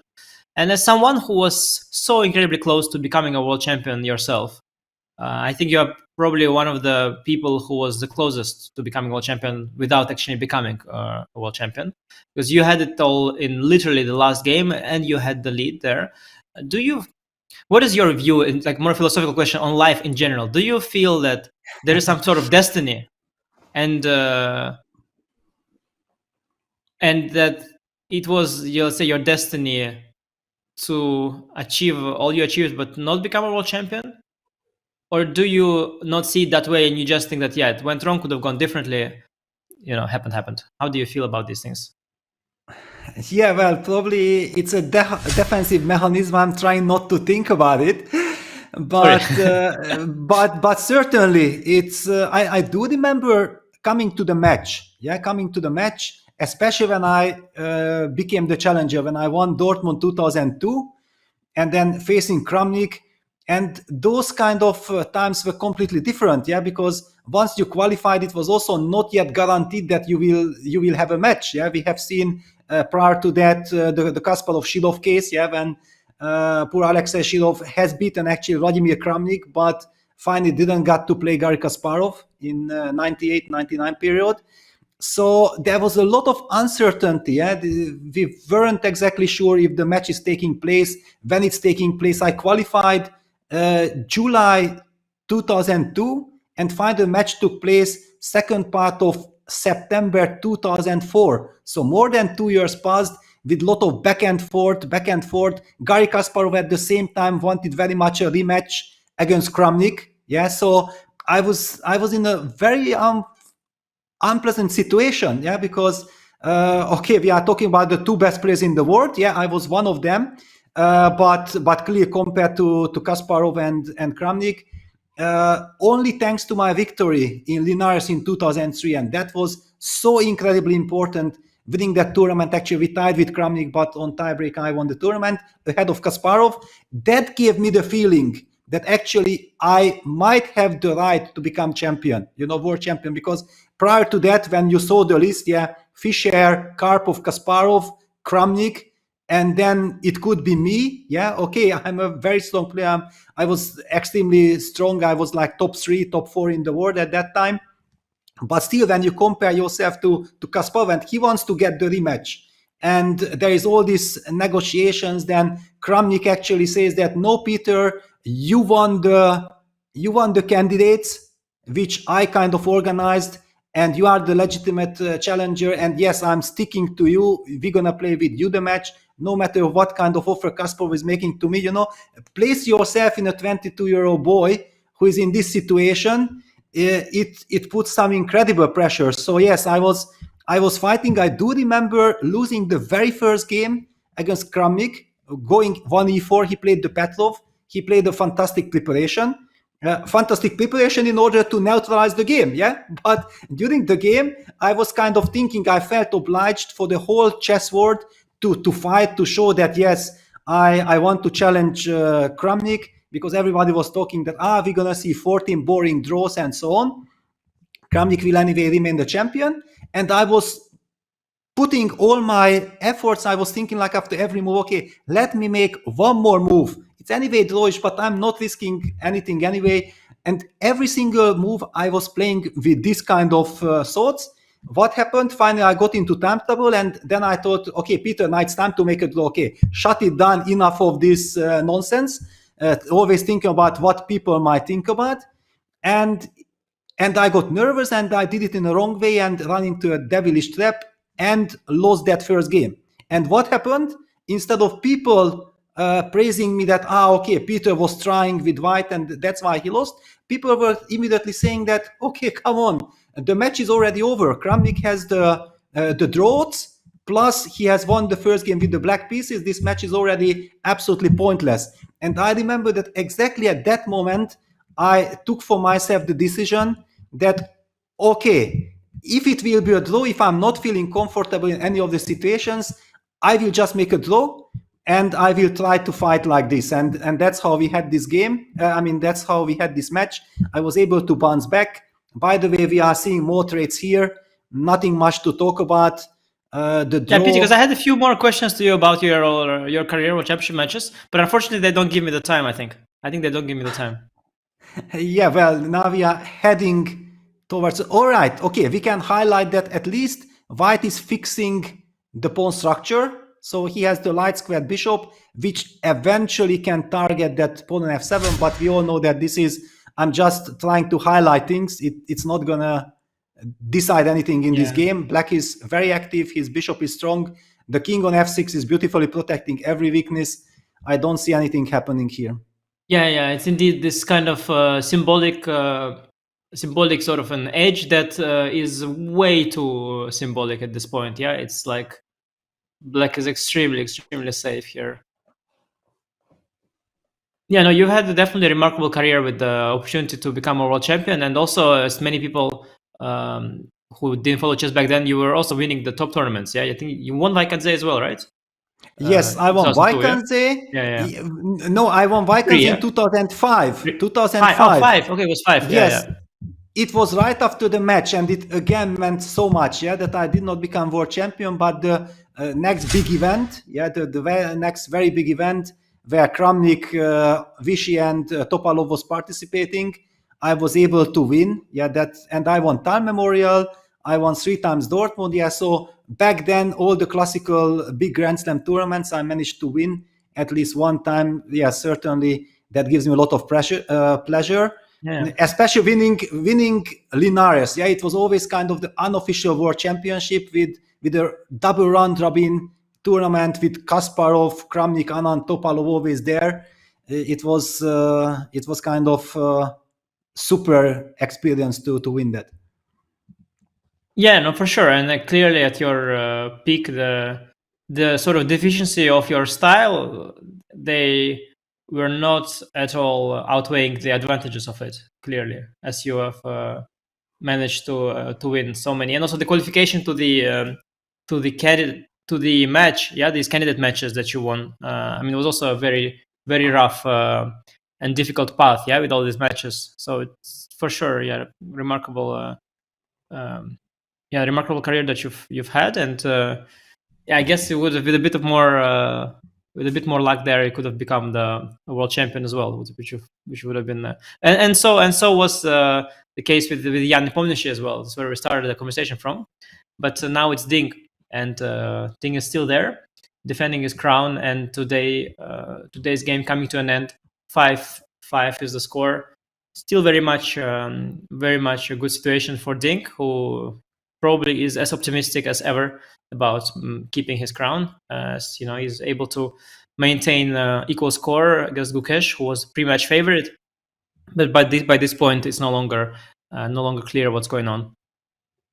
And now we see the last couple of moves. H6, Bishop B3. This last move, Bishop B3, signals to me like White is ready to repeat moves. Black most probably will also find a professional way of moving his bishop away from C6. And then we might be seeing Bishop C4, Bishop C6 back and forth.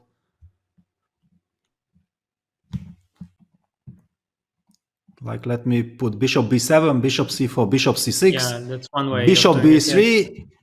And then you can look at your opponent, because we do, Bishop B7 on the board.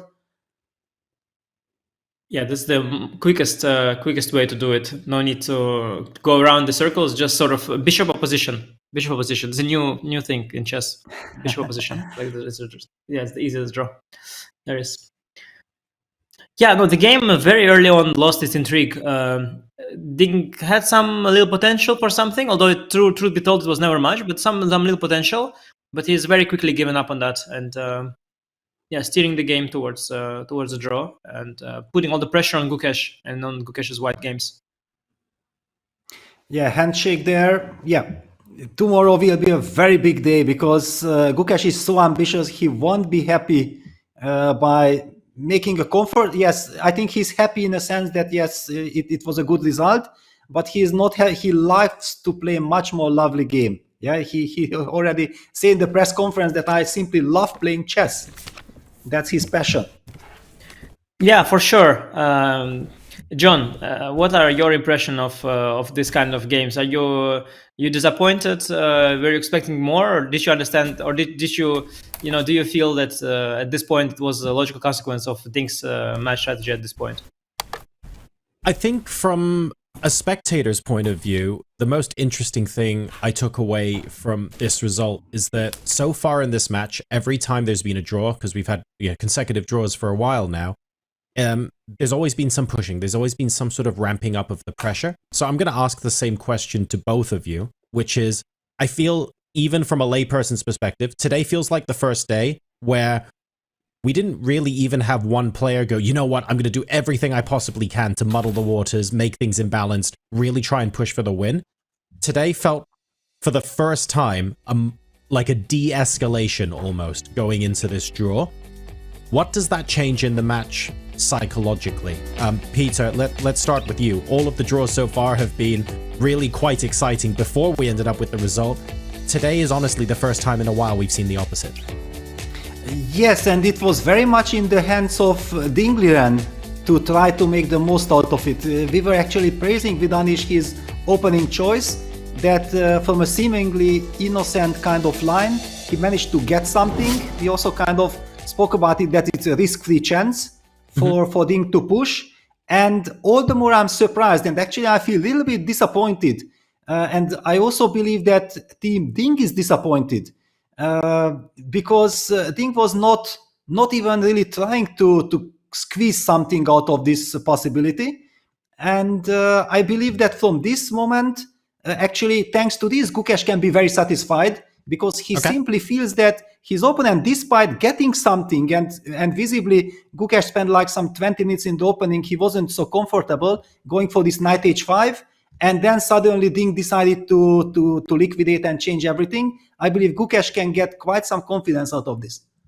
Okay, now that's really good insight, and maybe we'll see that out of Gukesh in the press conference as well. Anish, coming off the back of what Peter just said, I want to throw a little bit of a grenade into the mix here, and maybe stir the pot a little. I don't know if it's justified.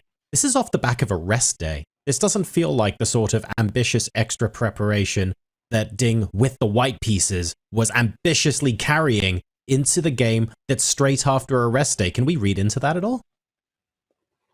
Well, I think nothing has changed. I think the fact that we had the fights in every single game so far was, purely to Gukesh's credit. I mean, Gukesh is making the whole match, he's making the whole show alone for a long time already.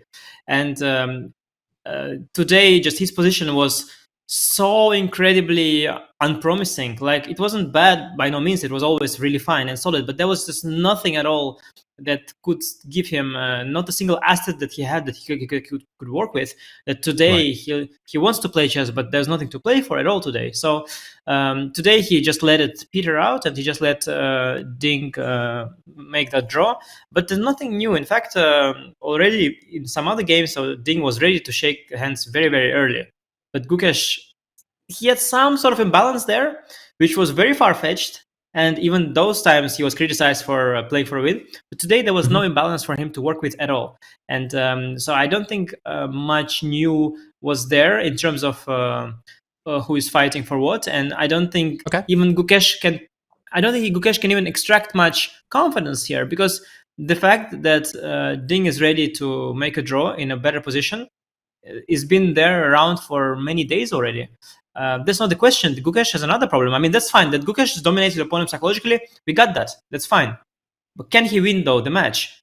That is a much more important question. And how? Okay, you got your dominance. I mean, we got it. Yes, you are a bigger fighter. He knows. And he's not even... I don't think he enjoys this point. He understands, okay, he's a bigger fighter. He's more confident right now. But he needs to win the match. And that is the challenge. So maybe Ding's waiting for an opportunity for Gukesh to overpress later on in the match. Either way, though, the players are going to have a couple of extra hours today. They'll be able to head back to their hotel rooms and discuss with their team early. We're going to go to a quick break now while we get the press conference for the post-game set up here in Singapore. We will see you when that begins.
Has this ever happened to you?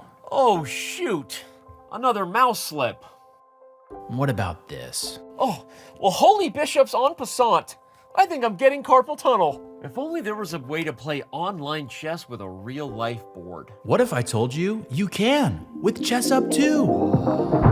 That's right. With Chess Up 2, you can now play over the board online. Wow. Simply connect your chess.com account to our state-of-the-art Chess Up 2 and get a game started. Every time you move, our revolutionary board will transmit the data online directly to your opponent. And as soon as they move, squares will light up, signifying which piece is going where. Well, shucks. This Hikaru guy seems pretty good. With Chess Up 2, mouse slips and sore wrists are a thing of the past. My carpal tunnel is gone. Well, this sure is fun. I'm playing online against my new friend Hikaru. Who needs a family? But I sure do miss clicking on a piece and seeing all of my available moves, like they have on chess.com. Well, Danny, you're in luck. This feature is totally available on the Chess Up 2 as well. Wow. Well, I'm convinced. But hey, what if I don't just want to play an opponent online? What if I want to use one of chess.com's other great tools? I thought you'd never ask. With Chess Up 2, you can fully take advantage of the chess.com integration by playing bots, analyzing your offline games, and even using our optional AI assistants to visualize the quality of moves with color-coded hints. Well, holy Chess Up, you did it. You made IRL chess cool again. You got it, Danny. And how do you know my name? Play chess today on the board of tomorrow. This December, the world's top chess minds clash in the heart of New York City at the FIDE World Rapid and Blitz Championship. Witness world number one Magnus Carlsen and other stars from across the globe. Rapid and Blitz, chess in its most thrilling form, unpredictable and unforgettable. Fast moves, tactics and blunders, and moments that will keep you on the edge of your seat. Witness the pinnacle of chess excitement. Get your tickets now at worldrapidandblitz.fide.com. This is the Google Pixel 9 with Gemini. And this is Dan, suggesting some places to meet up and watch the game tonight. But you know what's better than a list of places? Knowing how close those places are. Which is why you're just gonna ask Gemini to put these places on a map. Whoa, how's that for teamwork? Why can't you cool? Hey, just let me cool. Looking to deck out your closet this fall, or a gift for that person who loves chess? We've got you covered in our all-new merch store. Literally. Never forget that it's always chess o'clock somewhere, with clocks in a brand new colorway. And keep your mouse speed on point with a classic green or bubblegum pink mouse pad. Oh, Mittens wants to say something too. She says, check it all out at chess.com/shop. And yeah, you might want to do what Mittens says. Think of the game was when you played the move knight to h5. Could you let us understand why this moment was so critical for you? Yeah, I guess in the opening, I was aware of this bishop e2 idea, but I couldn't remember the exact details.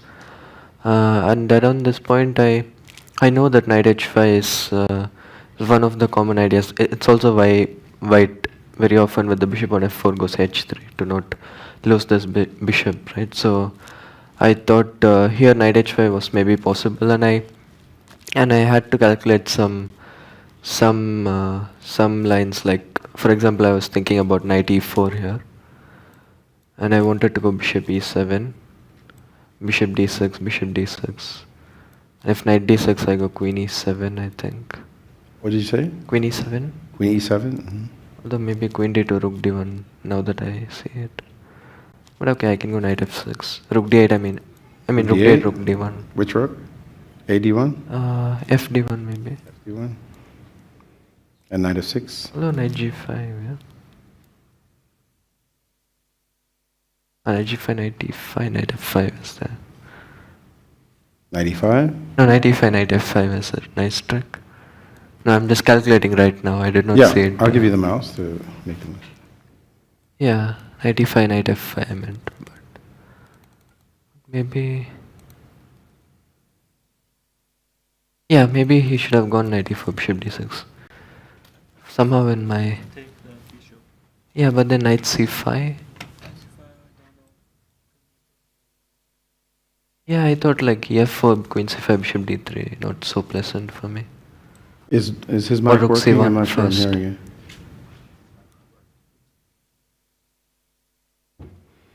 Yeah, bishop d3 or rook c1. I was not too sure about this structure. But yeah, bishop e7, bishop d6.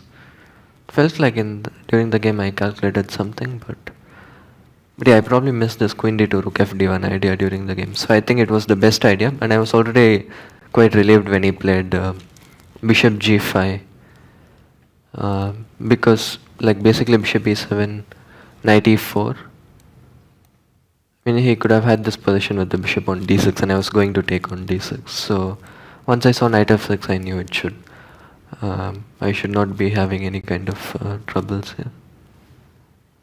You also spent a little bit of time once you played the move knight to h5. Could you take us through your thinking process? Were you surprised by this move? I don't think we're getting your mic. I'm sorry. No, it's not your fault. Don't worry.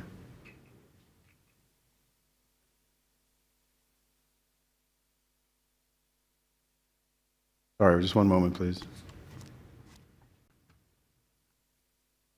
I'm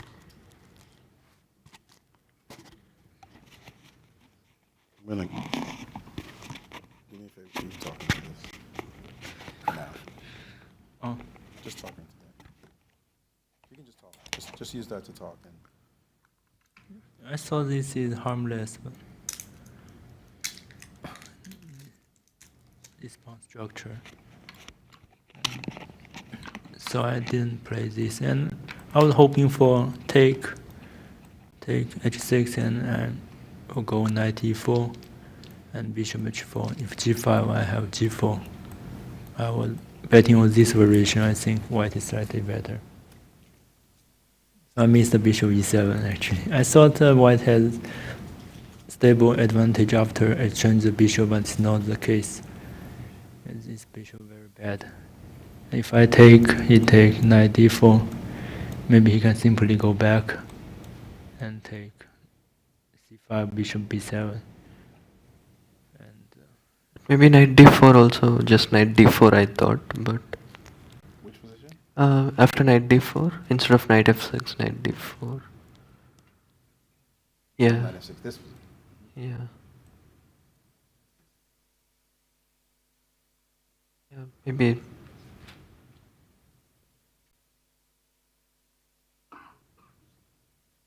Also, I could start with g6. I don't know if that makes a difference, but...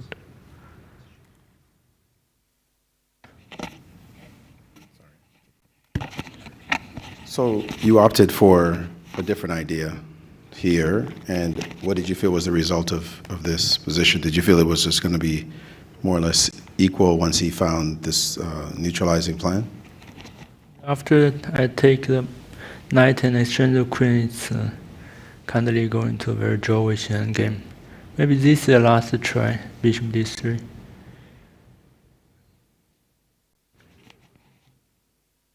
He cannot take on f2.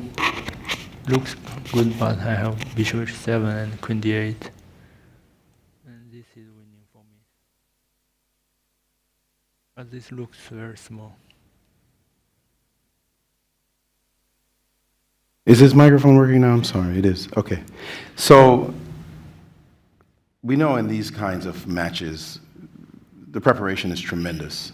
Lot goes into trying to find some kind of small edge for white, or maybe even a more significant edge. How difficult has it been to do so in this match? Sometimes my open stage strategy worked quite well, and today I also prepared a lot. I was hoping for some advantage out of the opening, and he surprised me with bishop d6, and I thought this might be slight advantage, just a little bit, and yeah, he moved knight h5. Also was out of my calculation, and here I need to think. There are many moves on this position, and I choose the harmless one. Are you satisfied with the way it's going now? Well, let's just be specific about this game. Getting a draw, he had an extra white going into the final 5 games. Satisfied with the result of this draw, this game, that it was a relatively comfortable draw going into the next 4 games? Yeah, I mean, with black, I mean, obviously I'm up for a game with both colors, but with black, I mean, to get a solid draw like this, it's obviously a good result. But yeah, I mean, it's, as I said, like it doesn't make nowadays white and black color doesn't make a huge difference. So it's just 4 more very interesting games to go. And about this game, I think the quality was high. Maybe somewhere I could have, maybe both could have improved at some point, but overall it was just a solid draw, which is very normal. Let's follow up, though. It may be a solid draw that's very normal, but it's the 10th game of a 14-game match. Everybody's feeling the tension, all the fans and reporters and the like. How are you feeling knowing that these next 4, it's no longer a 14-game match, it's a 4-game match where any mistake could be disastrous? Yeah, it's obviously getting closer and closer, but still the best approach is to play good games. Yeah, I mean, that's the only way that like good results can come, and that is what I'm trying to do. Same for you before I open to the press. 4 games left. It's a 4-game match. It's a short run. You've been in matches, close matches. You were in a close match last time. How do you evaluate the tension level of the last 4 games, and how do you manage it? I have some experience playing 4 games match, especially last year when I had some match in Wenzhou, and I play against many world top players. It's reduced to 4 games, so only 4 games. What are the lessons you draw from those matches, or you don't want to say? I usually lose the first game with white pieces, but luckily this time I have black pieces first. All right, let's open up to the press, please. First question. Michael Rahal, here as a Deputy Press Officer for FIDE. Question for Ding. Ding Liren, I noticed today a couple of Richard Rapport games in this specific line, so I wanted to know if he influenced your opening choice today in this opening, as he's played this before a couple of times. It was my second idea, yeah, bishop e4. Yeah. Could you elaborate a bit more? Could you elaborate a bit more on the different ideas you had prepared for this game? Apart from this line, I also prepared the other line. Okay, thank you. Harry Shark, Chess Magazine Carl, Germany. My question is to Ding. Today you hesitated before your first move. What was the reason for this hesitation? Suddenly I realized it's the same to start with d4 or knight f3, because he will also go d5. If like the previous round, then I can transport to the game by playing d4.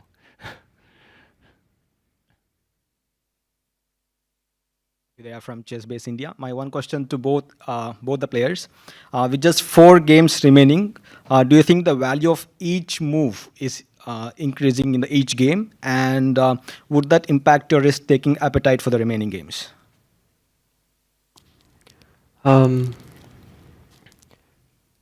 Yeah, I mean, it's obviously now a cost of 1 game is higher than it was maybe in the start of the or a few games before, but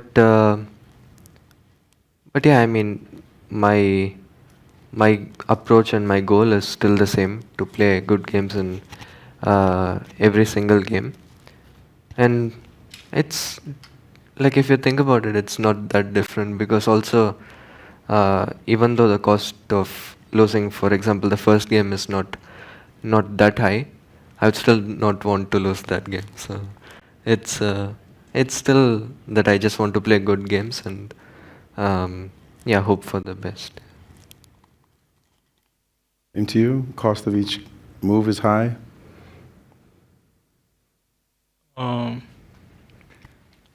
Yes, that means there's not so much room to make mistakes. Every lose will result in a very bad situation. And we need to be careful at every move.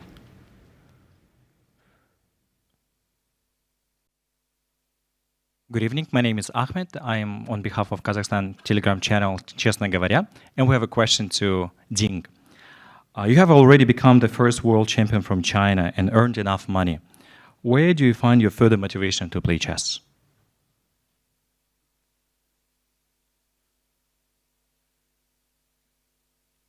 Because it's a title match that I want to defend it. Actually, I did not play so much during the last years. But this one is very important.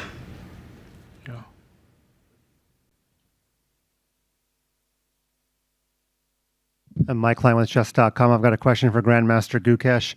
In pretty much every round, when Ding Liren travels back from the playing hall to the media center or to the press conference here, he's got one of his Grandmaster seconds with you. But you traveled with your father, who has had the benefit of engine analysis. And I'm curious if you've ever asked your father on the ride here about questions about the game or anything, because, you know, he's had the technology access. And so any discussions of chess with you and your father on the way here to the press conference in any of the rounds?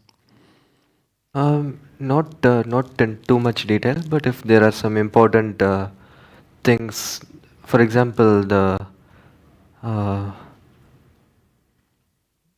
game that I was winning with black, yeah, I mean I don't remember the number, but that game I he told me, I mean I didn't realize I was also losing at some point, so he told me in this car ride that I mean I could have lost a piece in that crazy game. So yeah, some important details like that, but not in too much detail. Yeah.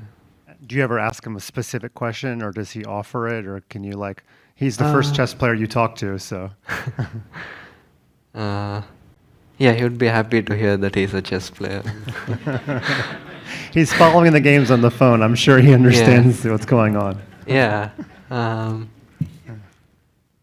mean, yeah, sometimes if I feel like something I want to know, I ask him, but in general, we don't talk too much about the game. Yeah. Thanks for letting us know. Charlize, on behalf of your fans on FIDE social media, this time from follower Curry Not Curry. What's the most unexpected or surprising thing you've learned about yourself in this championship?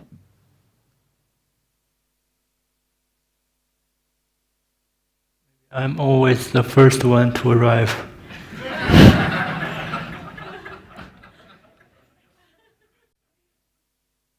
I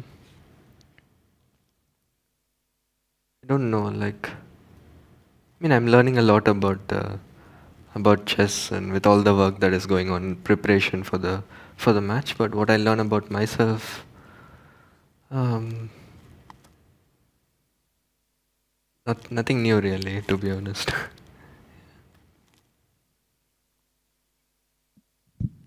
Hello, this is Supriya from Bangalore Chess Club.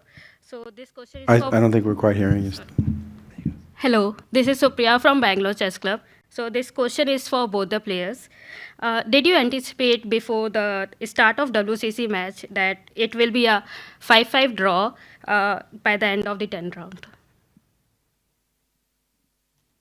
Did you think you'd be tied right now? 10 games, 5-5. It's not a big surprise since we are very have not so much different in strengths. So 5-5 is also the game itself is some of the game are better for him and some of them are better or even winning for me. So it's a fair result so far. I mean, I obviously like it's one of the possibilities that the match could be tied. It's yeah, it's not a huge surprise. Obviously, I was prepared for like all kinds of scenarios. I was trailing, or he was. I mean, I was leading, or all these kind of scenarios. And one of the things that I thought about was, what if it's a close match deep into the match? And yeah, it's one of the scenarios I expected. And also, it's very normal considering modern chess and how difficult it is to win games. What is your risk appetite right now as the round increases? Like whether you offer draw or you go for attack and win?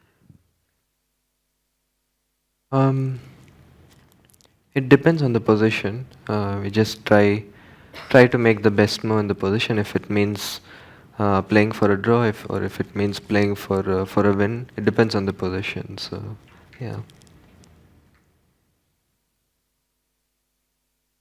Good evening, gentlemen. I'm Nemo on behalf of the Singaporean Chess Federation. A short view back to the past. 30 years ago, Bobby Fischer told us in chess, so much depends on opening theory and memorization is enormously powerful. It is really deadly, and that is why I don't like chess anymore. 30 years later, Garry Kasparov told us nowadays a 13-year-old would probably know more than Bobby Fischer would probably knew when he retired. They analyzed all the moves and prepared themselves on their computers. And Magnus Carlsen said after a tournament, I don't know which tournament, that his games are like homework. So question for both of you. Is chess today too reliant on computers and predetermined theory? Are you too much under effort, too much under pressure to come with new ideas deeper and deeper into the opening? And what are your wishes for the future of chess in terms of engines, less or more? Yeah, I mean, lot of players have shared this opinion, which makes sense. But for me, like I see it as a positive thing because, like, I mean, before the computers or before, like how easily available all the resources are, there was few players who had some like better technology or better like they were able to have more seconds to help them and stuff like that. So it was not a level playing field, I think. And now because all these resources are easily available to all the players, chess is becoming more of a sport. Yeah, I mean it's everyone has the same resources and you just have to find that little edge that will help you stand out. So I think this is the way it should be. So yeah.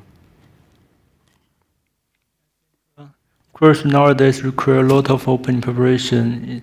It's aim to get a game, not a theoretical draw. But the game was decided many times in the middle game or even in the end game, not just finished out of the opening. Still, the real strength matters when coming to after the opening. Also, even if you get nothing in the opening, if you can play like the engine, play with the most accurate way, you may also beat your opponent. Sometimes we over-evaluate the importance of the opening. Thank you. Engines are not taking over. Got it. Thanks.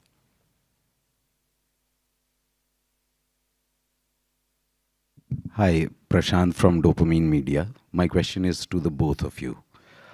It seems that both of you are patiently waiting for your opponent to make a mistake and capitalize on that one chance. And your opponent making a mistake is not in your control. So when that wait turns endless, does it tempt you into considering newer ideas or riskier decisions, and thus increasing your chances of committing an error? So from here on, what would you prefer? To to act or to react to what your opponent is doing? Actually, I don't think the wait for mistakes is so like it's so long. I mean, there are mistakes happening in every game, to be honest. So, like as we saw in the last few games, like most of the last few games, that one of the sides had the advantage. So, I think we are both trying to outwit each other, and like we both are making mistakes. We are both getting chances. So it's just about. I mean, obviously we have some strategy for this particular game or something like that, but mostly it's about just coming to the game, playing good moves, and in general it's hard in chess not to make mistakes. So yeah, mistakes, they happen how much you try not to make them. Yeah. Every game we are hoping for create chances ourselves, not hoping our mistakes, the opponent made mistakes. Otherwise, we'll play some tricks, some lines which are not objectively good, but we can trick my opponent. So I think that's the way we play.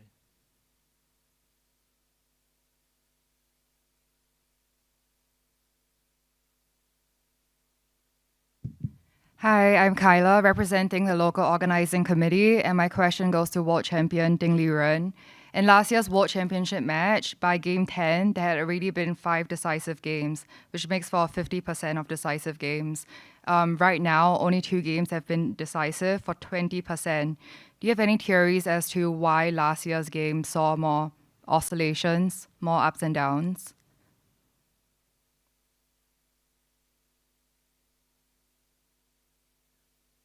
Yeah, last year, yes, there are many decisive games. Many wins with white pieces, and yes, with white pieces, the player plays extremely well and provokes mistakes from the opponent.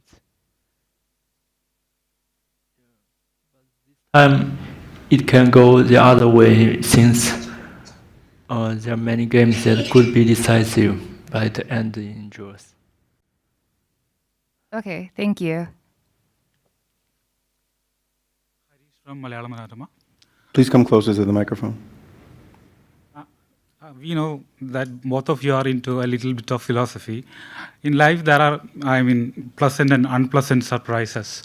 But in chess, it is often nasty surprises. So how do you cope up with, when you initially, in the initial part of the game, when you meet with a nasty surprise, how do you react to that mentally? My question is for both of you. I think since we've played lot of chess, in like pretty much like half of the games we get surprised in the opening, and the other half we surprise the opponent. So I think it's just that we have gotten used to it. Obviously, it's a bit different in a world championship, because when you get surprised, it's the level of preparation is different than in other tournaments. But it's nothing new for a chess player to be surprised in the opening, and yeah, I guess it's just that we learn to deal with it with the experience. Getting surprised at my last game shows I try to think and try to figure out what's going on in this position and try to find the best answers. But this time, maybe I should have think for more time when he played knight h5. Yeah. A few more questions? Hello, Abhinav from US Chess. I have a question for both grandmasters. One of the joys of watching the youngest ever challenger is that it's exciting to see a top player come into his own. But the most interesting part is that compared to past world championships, you have relatively limited experience against each other, only a few classical games. What have you learned about your opponent that makes them distinct from other top players, given your extensive experience at the top?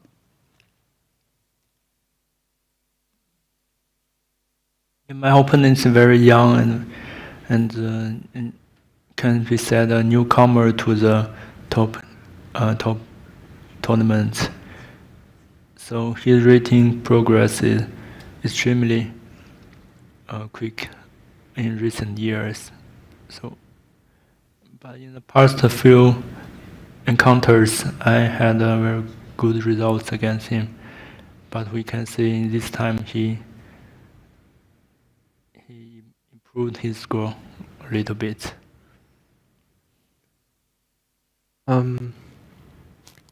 Yeah, I guess us not having played too many games before this match is because of my age. I mean, I got into the elite like just a couple of years back. So, but yeah, I mean the two classical games that we played, I was also a bit younger and weaker at that time. So now I think I've improved a bit. And what I learned about Ding from this match, it's that he's just a very strong player. Yeah. Thank you both. Hello everyone, Anastasia Karlovich for Grand Chess Tour and St. Louis Chess Club social media. I have a question for both players, and I would just want to say that of course I was following the match with a great interest. Thank you for your play. And my question is, what are the biggest challenges you faced so far after 10 games, over the board and off the board?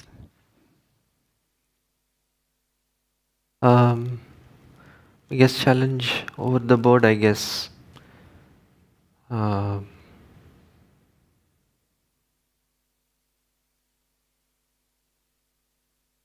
guess the first game was a challenge in many ways. Like, obviously I was dealing, I mean it can also be said off the board, but like I was dealing with some new nerves and just, I mean the first game of World Championship is just a different experience. So that was quite a challenge. And also off the board, I think that was the game where I lost. So it can be said that was the challenge both, I mean the biggest challenge both on and off the board. But I'm happy with how I handled it, and I think I found my rhythm after that. So yeah. Over the board, I think I have to deal with the time travel problem in many especially black games, which are not so usual in my games. Off the board, maybe the length of the tournament it lasts 40 rounds. It's the longest match tournament which I have ever played. Also, memory some opening lines, which is quite challenging. Thank you so much for your answers. Thank you. Hello, Maria for the chess streaming channel. The question might seem a bit silly for strong players out there on the internet, but it's very interesting for me and a lot of weaker players. Nowadays, as many times already said, the preparation with computer is so important, and we all spend so much with ChessBase and learning the lines. But it's an interesting fact that actually, Gukesh, you said many times in the interviews that you are much more maybe a classic approach player. You prefer discussions and maybe working with the physical board, that you don't spend so much on playing chess on the internet and spending time with computers. While Ding is the opposite. Even 10 years ago, he was throwing these enormously long lines with computer preparation and was working with computer already so much ahead of the rest of the field. Could you please tell how much time during the match and coming into the match you spend working with computer and how much on the physical board? And do you play practice games against your seconds on the board, or do you prefer to work with computer? Thank you. Maybe Dean can start. Yes, I think it's a useful way to practice or to play the games on the physical board.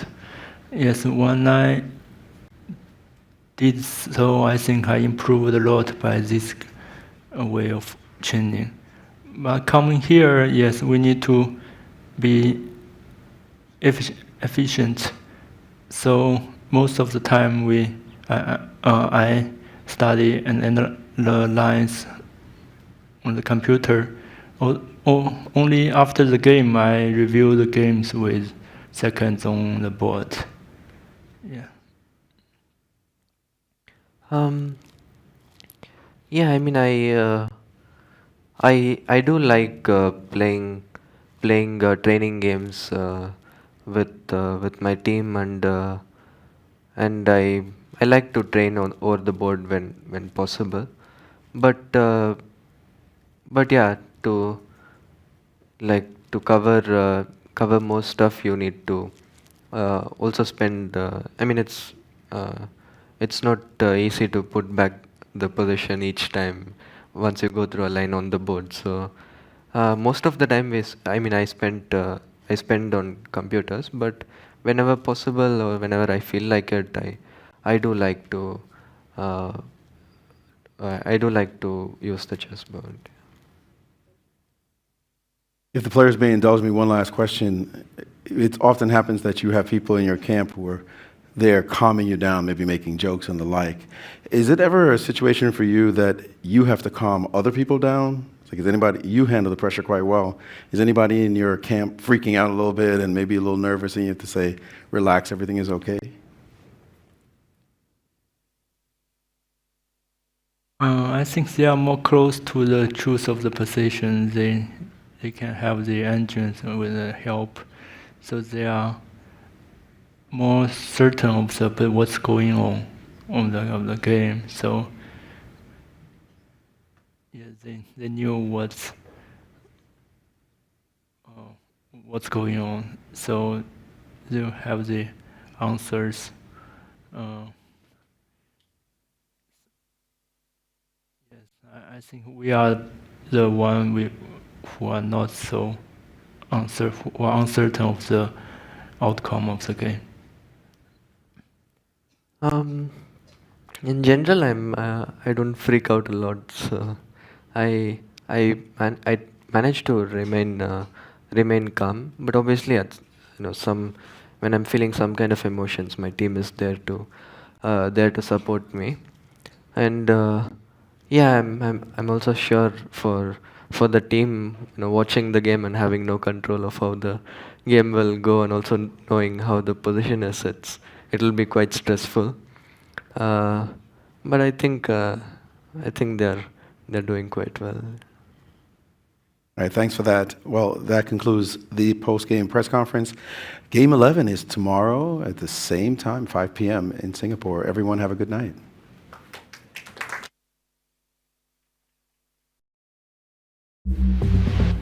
Thank you very much for that, Maurice, and the players. Some very interesting questions asked in the press conference today.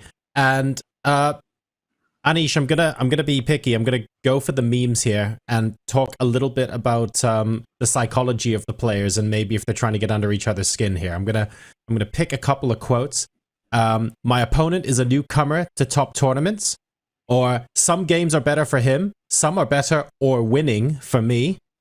Oh, I didn't play the other line because I knew he would just play this. Like, I'm picking up small things here and there. Is this Ding getting under Gukesh's skin just a little bit?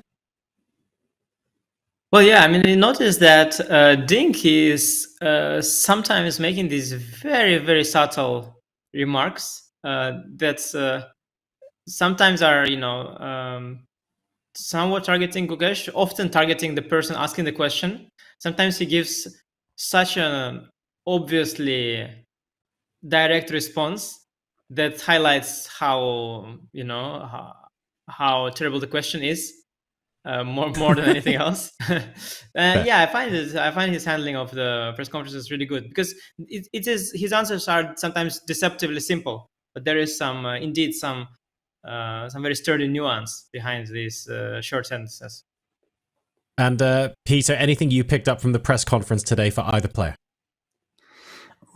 Well, it's you already highlighted many of them. Yeah, I also like the way how Ding is like steering the direction. Yeah, with his small little remarks, it's not exactly clear while he's saying the way he says because his lack of the skills in English language, or exactly is trying to fool us to think about like think like this. No, he's extremely smart. You can feel it and you can sense it in the press conferences. Every single answer that he brings has some soul. I'm loving it. So interesting stuff there. Perhaps that almost went on longer than parts of the middle game, but we are looking forward to seeing what happened here today. It's less of a fighting draw than we've seen previously, but still with plenty of nuance in the position and various options the players could have chosen to go down. So here to talk us through that game and what happened in round number 10, it's Grandmaster Anish Giri. Over to you, Anish.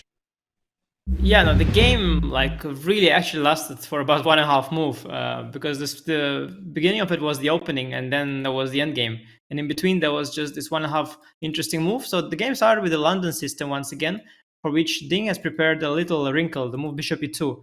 We even forgot to mention it while doing commentary, which is why it was probably a good surprise, and Gukesh was perhaps a little bit out of book here, didn't really recollect the details, played the most solid way with bishop d6. Critical certainly is queen b6. This is what Ding has spent his most of his preparation on, I'm sure. Bishop d6 gives white an opportunity to go for this very small edge with dc, and perhaps Gukesh had a more precise way to play here. Hard to say. It has to be analyzed. Maybe taking the pawn, maybe developing the knight here or the bishop here. It has to be analyzed. In any case, after knight c6, knight c3 takes, bishop c4. Ding appeared to have a slightly better position thanks to his better bishop on f4 as compared to the one on c8. The rest of the position is absolutely symmetrical, but this nuance gives him a small edge. Gukesh went for knight h5, an attempt to neutralize this strong bishop.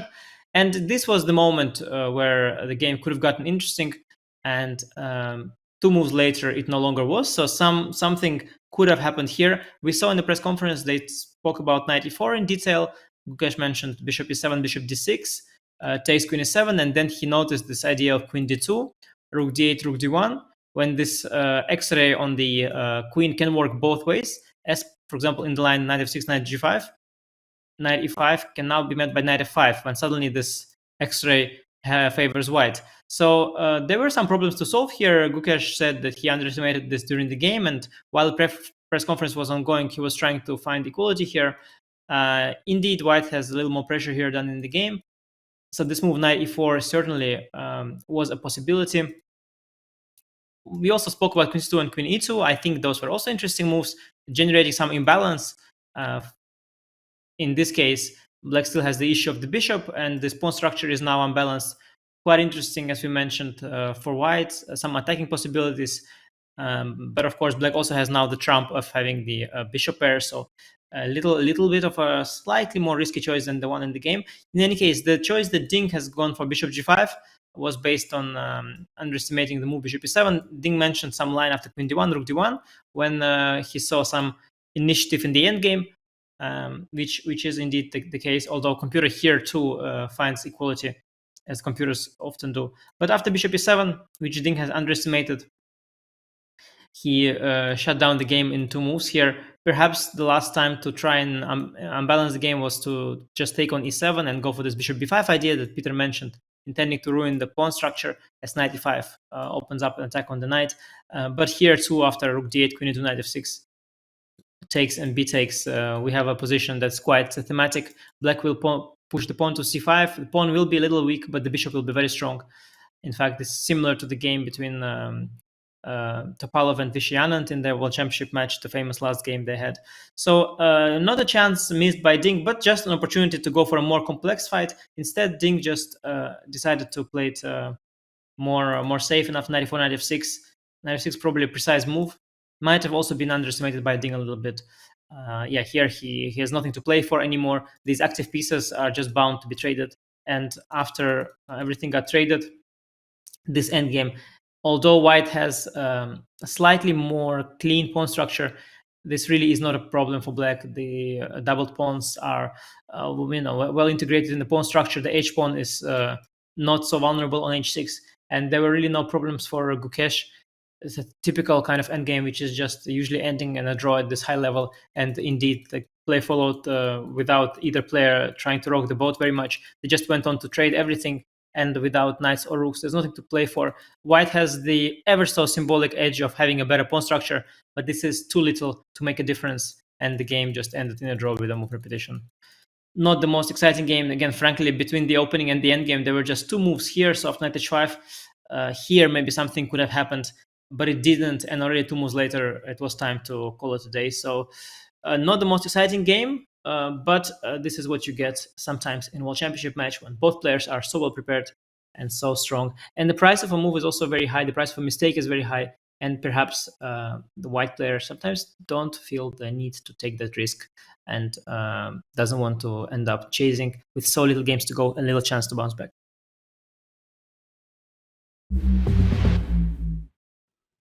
Thank you very much, Anish. So the score now tied 5-all between Ding Liren and Gukesh Dommaraju. 4 games left to go before we potentially head to tie breaks. But let's not talk about tie breaks right now. Let's talk about where this sits in terms of the match, because it's time for our final thoughts, Peter. We have had a less combative, I think it's fair to say, game today, as Anish has rightly pointed out. How do you think this is going to feed into the last 4 games? Is it Gukesh that's going to be feeling good heading into tomorrow? I think definitely a solid draw with Black.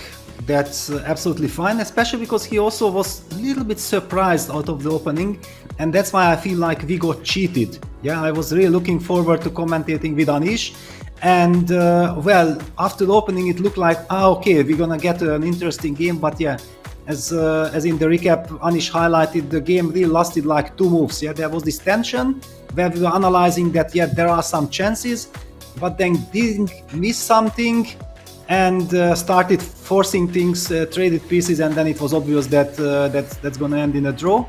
I do believe that tomorrow we will have a completely different game. I feel like Gukesh is so ambitious. Yeah, he cannot really take this crazy calmness that we have witnessed in the last 2 games. Yeah, he will be burning to create imbalances. Maybe this is exactly the match strategy from Ding, that he wants to lure his young and ambitious opponent to take more risk, to try to create some big complication, and then he can counter it. In any way, I'm already looking forward to tomorrow's game, because I feel that the tension is growing and we're gonna be treated to a spectacular fight. Thank you, Peter. Similar question to you, Anish. Obviously, the nature of today's game was different, but that could be setting us up for something juicy tomorrow, especially because Gukesh really wants to push and potentially fight with the white pieces. How are you reading the rest of the match? Yeah, for tomorrow, I'm certainly more optimistic in terms of fighting chess, in terms of crazy ideas. I do really expect that tomorrow might be fireworks. It is not easy because Ding is very well prepared, has solid preparation, and Gukesh doesn't anymore have the opportunity to burn all the bridges. But I do think that Gukesh, and you know, not only is that he is a very ambitious player on his own and the course of the match, but also these little press conference questions that are constantly ticking on your brain, you know, and constantly annoying you. I think that also has an impact on someone as young as Gukesh. He also feels that these people who are watching the match, they're getting impatient. And that also adds to the pressure, I'm sure, for someone as young as him. And I feel that with all those factors taken into account, the likelihood of us getting a very interesting game tomorrow is very high. And I'm looking forward to be back here with Peter. And I hope we get a thrilling show tomorrow. Well, there you go, folks. Still nothing to choose between the 2 players after 10 rounds. We will be back tomorrow, though, with round 11 of the FIDE World Championship. We start at 5 o'clock in the afternoon, Singaporean local time. So very early morning in North America, morning for Europeans, and afternoon/evening, depending on where you are in Asia. We look forward to bringing you more of the action as there are only 4 rounds left in the World Championship. Will we retain our champion, or will we indeed get the youngest ever and 18th World Champion? Still all to play for in Singapore. We will see you tomorrow, same time, same place. Stay safe wherever you are, and good night.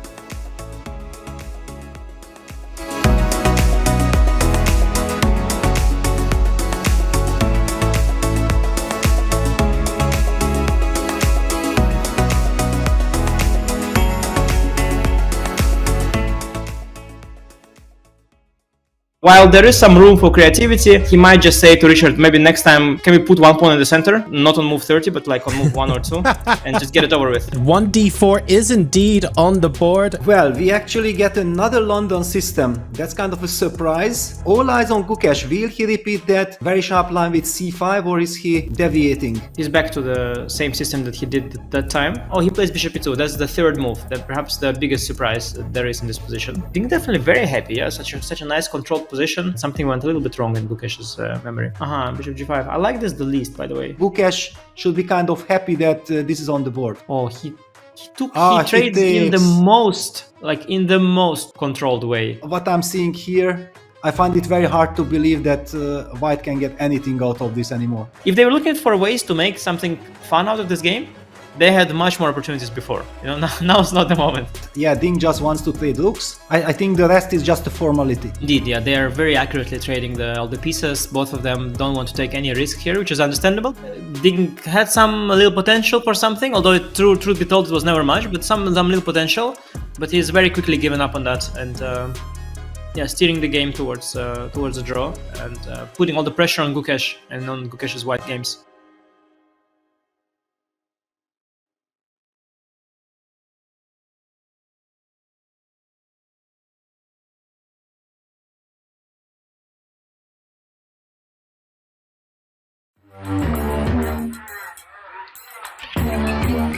Gemini, can you help me plan my 3-day vacation? Generate a photo of a muscly capybara. Explain the concept of supply and demand with OpenStax. Hi Gemini, quiz me on the rise of industrialization. Can you help me find an email? Yeah, I can help with that. This December, the world's top chess minds clash in the heart of New York City at the FIDE World Rapid and Blitz Championship. Witness world #1 Magnus Carlsen and other stars from across the globe. Rapid and Blitz, chess in its most thrilling form, unpredictable and unforgettable. Fast moves, tactics and blunders, and moments that will keep you on the edge of your seat. Witness the pinnacle of chess excitement. Get your tickets now at worldrapidandblitz.fide.com. This is the Google Pixel 9 with Gemini, and this is a look behind the scenes of a heated Fantasy League group chat, where Gemini's already made an image of a quarterback with noodle arms, a running back that's a snail, a Swiss cheese secondary, that's a new one, and now coming in hot, some wide receiver gloves made out of butter. Oh, let's see how they come back from that one. Still anybody's game, or anybody that has Gemini.